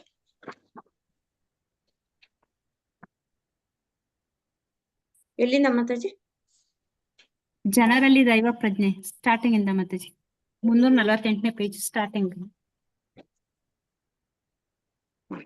ಹರೇ ಕೃಷ್ಣ. ಸೊ ಜನರಲ್ಲಿ ದೈವ ಪ್ರಜ್ಞೆಯನ್ನು ಬೆಳೆಸುವುದು ಸರ್ಕಾರದ ಜವಾಬ್ದಾರಿ ಎಂದು ಶ್ರೀಲಾ ಪ್ರಭುಪಾದರು ವಾದಿಸಿದ್ರು. ಇದು ತುಂಬಾ ಸುಲಭ. ದೈವ ಪ್ರಜ್ಞೆಯನ್ನು ಹೇಗೆ ಬೆಳೆಸ್ಕೊಳ್ಬೇಕು ಎಂಬುದನ್ನು ಸ್ವತಃ ಭಗವಂತನೇ ಅಲ್ಲಿ ಸೂಚಿಸಿದ್ದಾನೆ. ಅದು ಬಹಳ ಸರಳವಾದ ಸೂಚನೆ. ಮನ್ಮನಾ ಭವ ಮದ್ಭಕ್ತ, ಸದಾ ಕೃಷ್ಣ ಧ್ಯಾನವಿರಲಿ, ಅವನ ಭಕ್ತನಾಗು. ಗೀತೆ 9.34 ಇದನ್ನ ಹೇಳಿದ್ದಾರೆ. ಸೊ ಜನರಲಿ ದೈವ ಪ್ರಜ್ಞೆಯನ್ನ ಬೆಳೆಸೋದು ಸರ್ಕಾರದ ಒಂದು ಜವಾಬ್ದಾರಿ. ಸೊ ನಾಯಕರು ದೈವ ಪ್ರಜ್ಞೆ ಮಾಡ್ಬೇಕು, ಭಗವದ್ಗೀತೆ ಓದ್ಬೇಕು, ಇದೆಲ್ಲ ಮಾಡ್ಬೇಕು ಎಂದು ಪ್ರಭುಪಾದರು ವಾದಿಸ್ತಾರೆ. ಆಮೇಲೆ ದೈವ ಪ್ರಜ್ಞೆಯನ್ನ ಹೇಗೆ ಬೆಳೆಸ್ಬೇಕು ಅನ್ನೋದು ಭಗವಂತನೇ ಭಗವದ್ಗೀತೆನಲ್ಲಿ ಹೇಳಿದ್ದಾನೆ. ಮನ್ಮನಾ ಭವ ಮದ್ಭಕ್ತ ಅಂತ 9.34 ಅದನ್ನ ಹೇಳಿದ್ದಾನೆ. ಒಂದು ಮಗು ಕೂಡ ಅದನ್ನು ಮಾಡಬಲ್ಲದು. ಸೊ ನಾಯಕರೇಕೆ ಮಾಡೋದಕ್ಕಾಗಲ್ಲ ಅಂತ ಕೇಳ್ತಾ ಇದ್ದಾರೆ. ಅನಂತರ ಅವರು ಉದಾಹರಣೆಯನ್ನು ಇತರರಿಗೂ ಅನುಸರಿಸಬೇಕು. ಸೊ ನಾಯಕರು ಏನ್ ಹೇಳ್ತಾರೋ ಅದನ್ನ ಫಾಲೋವರ್ಸು ಮಾಡ್ತಾರೆ. ಹಾಗಾಗಿ ನಾಯಕರು ಅದನ್ನ ಅನುಸರಿಸ್ಬೇಕು, ಭಗವದ್ಗೀತೆ ಓದ್ಬೇಕು, ದೈವ ಪ್ರಜ್ಞೆಯನ್ನ ಅದನ್ನ ಮಾಡ್ಲಿಕ್ಕೆ ಅವರು ಹೇಳ್ಬೇಕು. ಈ ದೈವ ಪ್ರಜ್ಞೆಯ ಕೆಲಸವನ್ನು ಅವರೇಕೆ ಮಾಡಬಾರದು? ಇದನ್ನು ಗಂಭೀರವಾಗಿ ಮಾಡಿ ಆಗ ಎಲ್ಲಾ ಸರಿ ಹೋಗುತ್ತೆ. ಅವರು ದೇವರ ಅಸ್ತಿತ್ವವನ್ನೇ ಅಲ್ಲ ಗೆಳಿತಾ ಇದ್ದಾರೆ. ಸೊ ಭಗವದ್ಗೀತೆಯನ್ನು ಓದುತ್ತಿದ್ದಾರೆ, ಇದು ಅವರ ಸ್ಥಿತಿ ಅಂತ ಇಲ್ಲಿ ಹೇಳ್ತಾ ಇದ್ದಾರೆ. ಕೃಷ್ಣ ಪ್ರಜ್ಞೆಯ ಚಳುವಳಿಯನ್ನು ಸ್ವತಃ ಏಕಾಕಿಯಾಗಿ ತಾವು ಪ್ರಚಾರ ಮಾಡುತ್ತಿರುವಾಗೆ ಶ್ರೀಲಾ ಪ್ರಭುಪಾದರು ರಾಜದಾ ಅವರಿಗೆ ಹೇಳಿದರು. ಸೊ ಪ್ರಭುಪಾದರು ಹೇಳ್ತಾರೆ, ನಾನು ಏಕಾಂಗಿಯಾಗಿ ಇಲ್ಲಿ ಮಾಡ್ತಾ ಇದ್ದೀನಿ ಈ ಚಳುವಳಿಯನ್ನ ಅಂತ ಹೇಳ್ತಾರೆ. ರಾಜದಾಗ ಹೇಳ್ತಾರೆ. ಸೊ ಹಲವಾರು ವರ್ಷಗಳು ಪಶ್ಚಿಮದಲ್ಲಿ ಕೆಲಸ ಮಾಡಿ ಈಗ ಚಳುವಳಿಯನ್ನು ಭಾರತಕ್ಕೆ ತಂದಿರೋದಾಗಿ ಹೇಳ್ತಾರೆ. ಸೊ ಹಲವಾರು ವರ್ಷ ಪಶ್ಚಿಮದಲ್ಲಿ ಅವ್ರು ಮಾಡಿದ್ರು, ಈಗ ಭಾರತದಲ್ಲಿ ಅದನ್ನು ತಂದಿದ್ದಾರೆ ಆ ಚಳುವಳಿಯನ್ನ ಅಂತ ಅವರು ಇವ್ರ ಹತ್ರ ರಾಜದ ಹತ್ರ ಹೇಳ್ಕೊತಾ ಇದ್ದಾರೆ. ದಯವಿಟ್ಟು ನಮ್ಮೊಂದಿಗೆ ಸಹಕರಿಸಿ ಅಂತ ಕೇಳ್ಕೊತಾ ಇದ್ದಾರೆ. ನೀವು ದಯಾಪರರು, ನಮ್ಮನ್ನು ನೋಡಲು ಬಂದಿದ್ದೀರಿ, ಈ ಬಯಕೆ ನಿಮ್ಮಲ್ಲಿದೆ, ಇದನ್ನು ನಾವೆಲ್ಲ ತುಂಬಾ ಗಂಭೀರವಾಗಿ ಚಿಂತಿಸೋಣ ಅಂತ ಪ್ರಭುಪಾದರು ಹೇಳ್ತಾರೆ. ನೀವೆಲ್ಲ ಸಹಕರಿಸಿ ಅಂತ. ಸೊ ಶ್ರೀ ರಾಜದ ಮೇಲೆ ಈ ಮಾತು ತುಂಬಾ ಪರಿಣಾಮ ಬೀರಿತೆಂದು ಕಂಡಿತು. ಹೌದು ಗುರುಗಳೇ, ಹೌದು ಹೌದು ಅಂತ ಹೇಳ್ತಾರೆ. ರಾಜದ ಮೇಲೆ ಈ ಮಾತು ತುಂಬಾನೇ ಗಂಭೀರವಾಗಿ ಅವ್ರ ಮೇಲೆ ಬಿತ್ತಂತೆ. ಇದು ಗಂಭೀರವಾದ ವಿಷಯ ಪ್ರಭುಪಾದರು ಹೇಳ್ತಾರೆ. ಆದ್ರೆ ಯಾರೂ ಗಂಭೀರವಾಗಿ ಪರಿಗಣಿಸಿಲ್ಲ. ಭಗವದ್ಗೀತೆ ಜನಪ್ರಿಯ ಗ್ರಂಥ. ಪ್ರತಿಯೊಬ್ಬರೂ ಭಗವದ್ಗೀತೆ ಕೊಂಡುಕೊಂಡು ನಾನು ಗೀತೆಯ ವಿದ್ಯಾರ್ಥಿ ಎಂದು ಬಿಡ್ತಾರೆ. ಆದ್ರೆ ಸಮಾಜದ ನಾಯಕರು ಮೇಲ್ಪಂಕ್ತಿ ಹಾಕಿಕೊಟ್ಟರೆ ಉಳಿದವರು ಅನುಸರಿಸುತ್ತಾರೆ. ಸೊ ಪ್ರಭುಪಾದರು ಹೇಳ್ತಾರೆ, ಇದೊಂದು ಗಂಭೀರವಾದ ವಿಷಯ, ಯಾರು ಇದನ್ನ ಗಂಭೀರವಾಗಿ ಪರಿಗಣಿಸ್ತಾನೆ ಇಲ್ಲ. ಸೊ ಭಗವದ್ಗೀತೆ ಅನ್ನೋದು ಒಂದು ಜನಪ್ರಿಯ ಗ್ರಂಥ ಇದು. ಸೊ ಪ್ರತಿಯೊಬ್ಬರು ಗೀತೆಯನ್ನ ಕೊಂಡ್ಕೊಂಡ್ಬಿಡ್ತಾರೆ. ನಾನು ಗೀತೆಯ ವಿದ್ಯಾರ್ಥಿ ಅಂತ ಅನ್ಕೊಂಡ್ಬಿಡ್ತಾರೆ ಅವರು.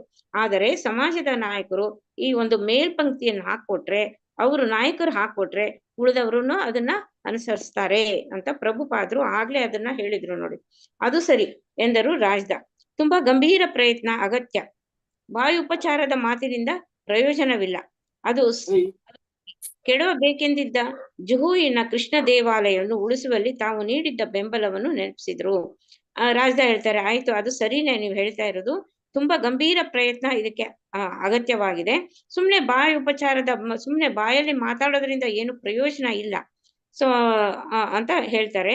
ಆಮೇಲೆ ಅಲ್ಲಿ ಜುವಿನಲ್ಲಿ ಇದು ಕೆಡವಬೇಕು ಅಂತ ಇರ್ತಾರೆ ಕೃಷ್ಣ ದೇವಾಲಯವನ್ನ. ಅದರ ಉಳಿಸುವುದರಲ್ಲಿ ತಾವು ನೀಡಿದ್ದ ಬೆಂಬಲವನ್ನು ಅವರು ನೆನಪಿಸ್ತಾರೆ. ಹಾಗೆ ನೀವು ದೊಡ್ಡ ಸೇವೆ ಮಾಡಿದ್ದೀರಿ ಅಂತ ಪ್ರಭುಪಾದರು ಹೇಳ್ತಾರೆ ಅವ್ರಿಗೆ, ರಾಜದ ಅವ್ರಿಗೆ. ನೀವು ದೊಡ್ಡ ಸೇವೆನೆ ಮಾಡಿದ್ದೀರಾ ಹಾಗಾದ್ರೆ ಅಂತ ಹೇಳ್ತಾರೆ. ಈಗ ಆ ದೇವಾಲಯವು ನಾಶವಾಗಿಲ್ಲ, ಅಷ್ಟೇ ಅಲ್ಲ, ಈಗ ಬೃಹತ್ಕಾರವಾಗಿ ಆ ದೇವಾಲಯ ನಿಂತಿದೆ ಅಂತ ಪ್ರಭುಪಾದರು ಹೇಳ್ತಾರೆ. ಹೌದು, ನಿಂತಿದೆ, ರಾಜದ ಹೇಳ್ತಾರೆ. ತುಂಬಾ ಮನೋಹರವಾದ ದೇವಾಲಯ ಅದು ಅಂತಾನು ಹೇಳ್ತಾರೆ. ಶ್ರೀಲಾ ಪ್ರಭುಪಾದರು ಮೊರಾರ್ಜಿಯವರನ್ನು ಭೇಟಿ ಮಾಡುವ ಸಾಧ್ಯತೆ ಬಗ್ಗೆಗೂ ರಾಜದ ಪ್ರಸ್ತಾವಿಸಿದರು. ಪ್ರಭುಪಾದರಿಗೆ ಅನುಕೂಲವಾದರೆ ಭೇಟಿಯ ವ್ಯವಸ್ಥೆ ಮಾಡುವುದಾಗಿ ತಿಳಿಸಿದ್ರು. ಸೊ ಪ್ರಭುಪಾದರು ಇವರು ರಾಜದ ಹೇಳ್ತಾರೆ, ನೀವು ಭೇಟಿ ಮಾಡೋದಾದ್ರೆ ನಿಮ್ಗೆ ಅನುಕೂಲ ಇದ್ರೆ ಮೊರಾರ್ಜಿ ದೇಸಾಯಿನ ನಾವು ಮೊರಾರ್ಜಿಯವ್ರನ್ನ ಭೇಟಿ ಮಾಡೋಣ, ಅದಕ್ಕೆ ವ್ಯವಸ್ಥೆ ಮಾಡ್ತೀನಿ ಅಂತ ಅವ್ರು ಹೇಳ್ತಾರೆ. ಸೊ ನನ್ನ ಬದುಕನ್ನೇ ಈ ಉದ್ದೇಶಕ್ಕಾಗಿ ಮೀಸಲಿಟ್ಟಿದ್ದೇನೆ ಪ್ರಭುಪಾದರು ಹೇಳ್ತಾರೆ. ನನ್ನ ಬದುಕೆ ಈ ಉದ್ದೇಶಕ್ಕೆ ಅಂತಾನೆ ನಾನು ಮೀಸಲಿಟ್ಟಿದ್ದೀನಿ. ನಾನು ಯಾವಾಗಲೂ ಸಿದ್ಧ ಅಂತ ಹೇಳ್ತಾರೆ. ನನ್ನ ಆರೋಗ್ಯ ಈಗ ಚೆನ್ನಾಗಿಲ್ಲ, ಆದ್ರೂ ನಾನು ಬರ್ತೇನೆ ಅಂತ ಅವ್ರು ಹೇಳ್ತಾರೆ ಪ್ರಭುಪಾದರು. ನನ್ನ ಬದುಕಿನ ಕೊನೆಯ ಗಳಿಗೆಯವರೆಗೂ ನನ್ನ ಪ್ರಯತ್ನ ಮುಂದುವರಿಸುತ್ತೇನೆ ಅಂತಾನು ಹೇಳ್ತಾರೆ. ಈ ಜನಕ್ಕೆ ನನ್ನಿಂದ ಏನಾದ್ರೂ ಒಳ್ಳೆಯದಾಗುವುದಾದ್ರೆ ಅದೇ ನನ್ನ ಸಂಕಲ್ಪ ಅಂತ ಪ್ರಭುಪಾದರು ಇಲ್ಲಿ ಹೇಳ್ತಾ ಇದ್ದಾರೆ. ಈ ಬದುಕಿಗೆ ಏನ್ ಅರ್ಥ? ಬದುಕು ಇಂದೋ ನಾಳೆಯೋ ನಾಡಿದ್ದೋ ಕೊನೆಗಾಣುತ್ತದೆ, ಆದರೆ ನೀವು ಉದ್ದೇಶವಿಟ್ಟುಕೊಂಡು ಬದುಕಬೇಕು. ಈ ಸಂಗತಿ ಮುಖ್ಯ. ಇಲ್ಲದಿದ್ದರೆ ಮರಗಳು ಕೂಡ ಸಾವಿರಾರು ವರ್ಷ ಬದುಕುತ್ತದೆ, ಏನ್ ಪ್ರಯೋಜನ? ನೋಡಿ ಪ್ರಭುಪಾದರು ಏನ್ ಹೇಳ್ತಾ ಇದ್ದಾರೆ ಇಲ್ಲಿ, ನಮ್ಮ ಬದುಕು ಕೊನೆ ಗಳಿಗೆವರೆಗೂ ನಾವು ಎಲ್ಲ ಪ್ರಯತ್ನ ಪಡ್ಬೇಕು ಅನ್ನೋದೇ ಇದು ಪ್ರಭುಪಾದರ ಪ್ರಯತ್ನ. ಅದೇ ಕೊನೆ ಗಳಿಗೆವರೆಗೂ ಅವರು ಕೃಷ್ಣ ಪ್ರಜ್ಞೆಯನ್ನು ತರೋದೇ ಅವರು ಇದಂತೆ. ಈ ಜನಕ್ಕೆ ಏನಾದ್ರೂ ಒಂದ್ ಸ್ವಲ್ಪ ಒಳ್ಳೇದಾಗುತ್ತೆ ಅಂತಂದ್ರೆ ಅದೇ ನನ್ನ ಸಂಕಲ್ಪ ಅಂತ ಹೇಳ್ತಾ ಇದ್ದಾರೆ. ಈ ಬದುಕಿಗೆ ಅರ್ಥ ಕೊಡ್ಬೇಕು ಅಂತಂದ್ರೆ, ಈ ಬದುಕಿ ಇಲ್ದಿದ್ರೆ ಬದುಕಿನೂ ಏನ್ ಅರ್ಥ? ಇಂದೋ ನಾಳೆನೋ ಈ ಜೀವ ಹೋಗುತ್ತೆ. ಆದ್ರೆ ನೀವು ಹಿಂಗೆ ಉದ್ದೇಶ ಇಟ್ಕೊಂಡು ಬದುಕ್ಬೇಕು, ಅದನ್ನ ಸಾಧಿಸ್ಬೇಕು. ಇಲ್ಲದಿದ್ರೆ ಮರಗಳು ಸಾವಿರಾರು ವರ್ಷ ಬದುಕುತ್ತೆ. ಸೊ ಅದರಿಂದ ಏನು ಪ್ರಯೋಜನ ಇದೆ? ಏನು ಇಲ್ಲ ಅಂತ ಬದುಕಿನ ಅರ್ಥದ ಬಗ್ಗೆ ಇಲ್ಲಿ ಪ್ರಭುಪಾದರು ಸ್ವಲ್ಪ ಖಡಕ್ಕಾಗಿ ನಮ್ಗೆ ಹೇಳ್ತಾ ಇದ್ದಾರೆ, ಅವರ ಎಕ್ಸಾಂಪಲ್ ಕೊಟ್ಕೊಂಡು. ಹರೇ ಕೃಷ್ಣ ಮಾತಾಜಿ. ಹರೇ ಕೃಷ್ಣ ಮಾತಾಜಿ, ಧನ್ಯವಾದಗಳು. ವಾಂಚಕಲ್ಪತರು ಹೇಳಿ ಮಾತಾಜಿ. ಹರೇ ಕೃಷ್ಣ. ವಾಂಚಾಕಲ್ಪತರುಭ್ಯಶ್ಚ ಕೃಪಾ ಸಿಂಧುಭ್ಯ ಏವ ಚ ಪತಿತಾನಾಂ ಪಾವನೇಭ್ಯೋ ವೈಷ್ಣವೇಭ್ಯೋ ನಮೋ ನಮಃ. ಹರೇ ಕೃಷ್ಣ ಕೃಷ್ಣ ಕೃಷ್ಣ ಹರೇ ಹರೇ, ಹರೇ ರಾಮ ರಾಮ ರಾಮ ಹರೇ ಹರೇ. ಹರೇ ಕೃಷ್ಣ ಕೃಷ್ಣ ಕೃಷ್ಣ ಹರೇ ಹರೇ, ಹರೇ ರಾಮ ರಾಮ ರಾಮ ಹರೇ ಹರೇ. ಎಲ್ಲರಿಗೂ ವಂದನೆಗಳು. ಹರೇ ಕೃಷ್ಣ ಮಾತಾಜಿ. ಹರೇ ಕೃಷ್ಣ ಹರೇ ಧನ್ಯವಾದ, ಕೃಷ್ಣ ಮಾತಾಜಿ, ಧನ್ಯವಾದಗಳು ಧನ್ಯವಾದಗಳು ಮಾತಾಜಿ. ಧನ್ಯವಾದಗಳು. ಹರೇ ಹರೇ ಕೃಷ್ಣ. ಕೃಷ್ಣ ಮಾತಾಜಿ, ಎಲ್ಲರಿಗೂ ಧನ್ಯವಾದಗಳು ಮಾತಾಜಿ.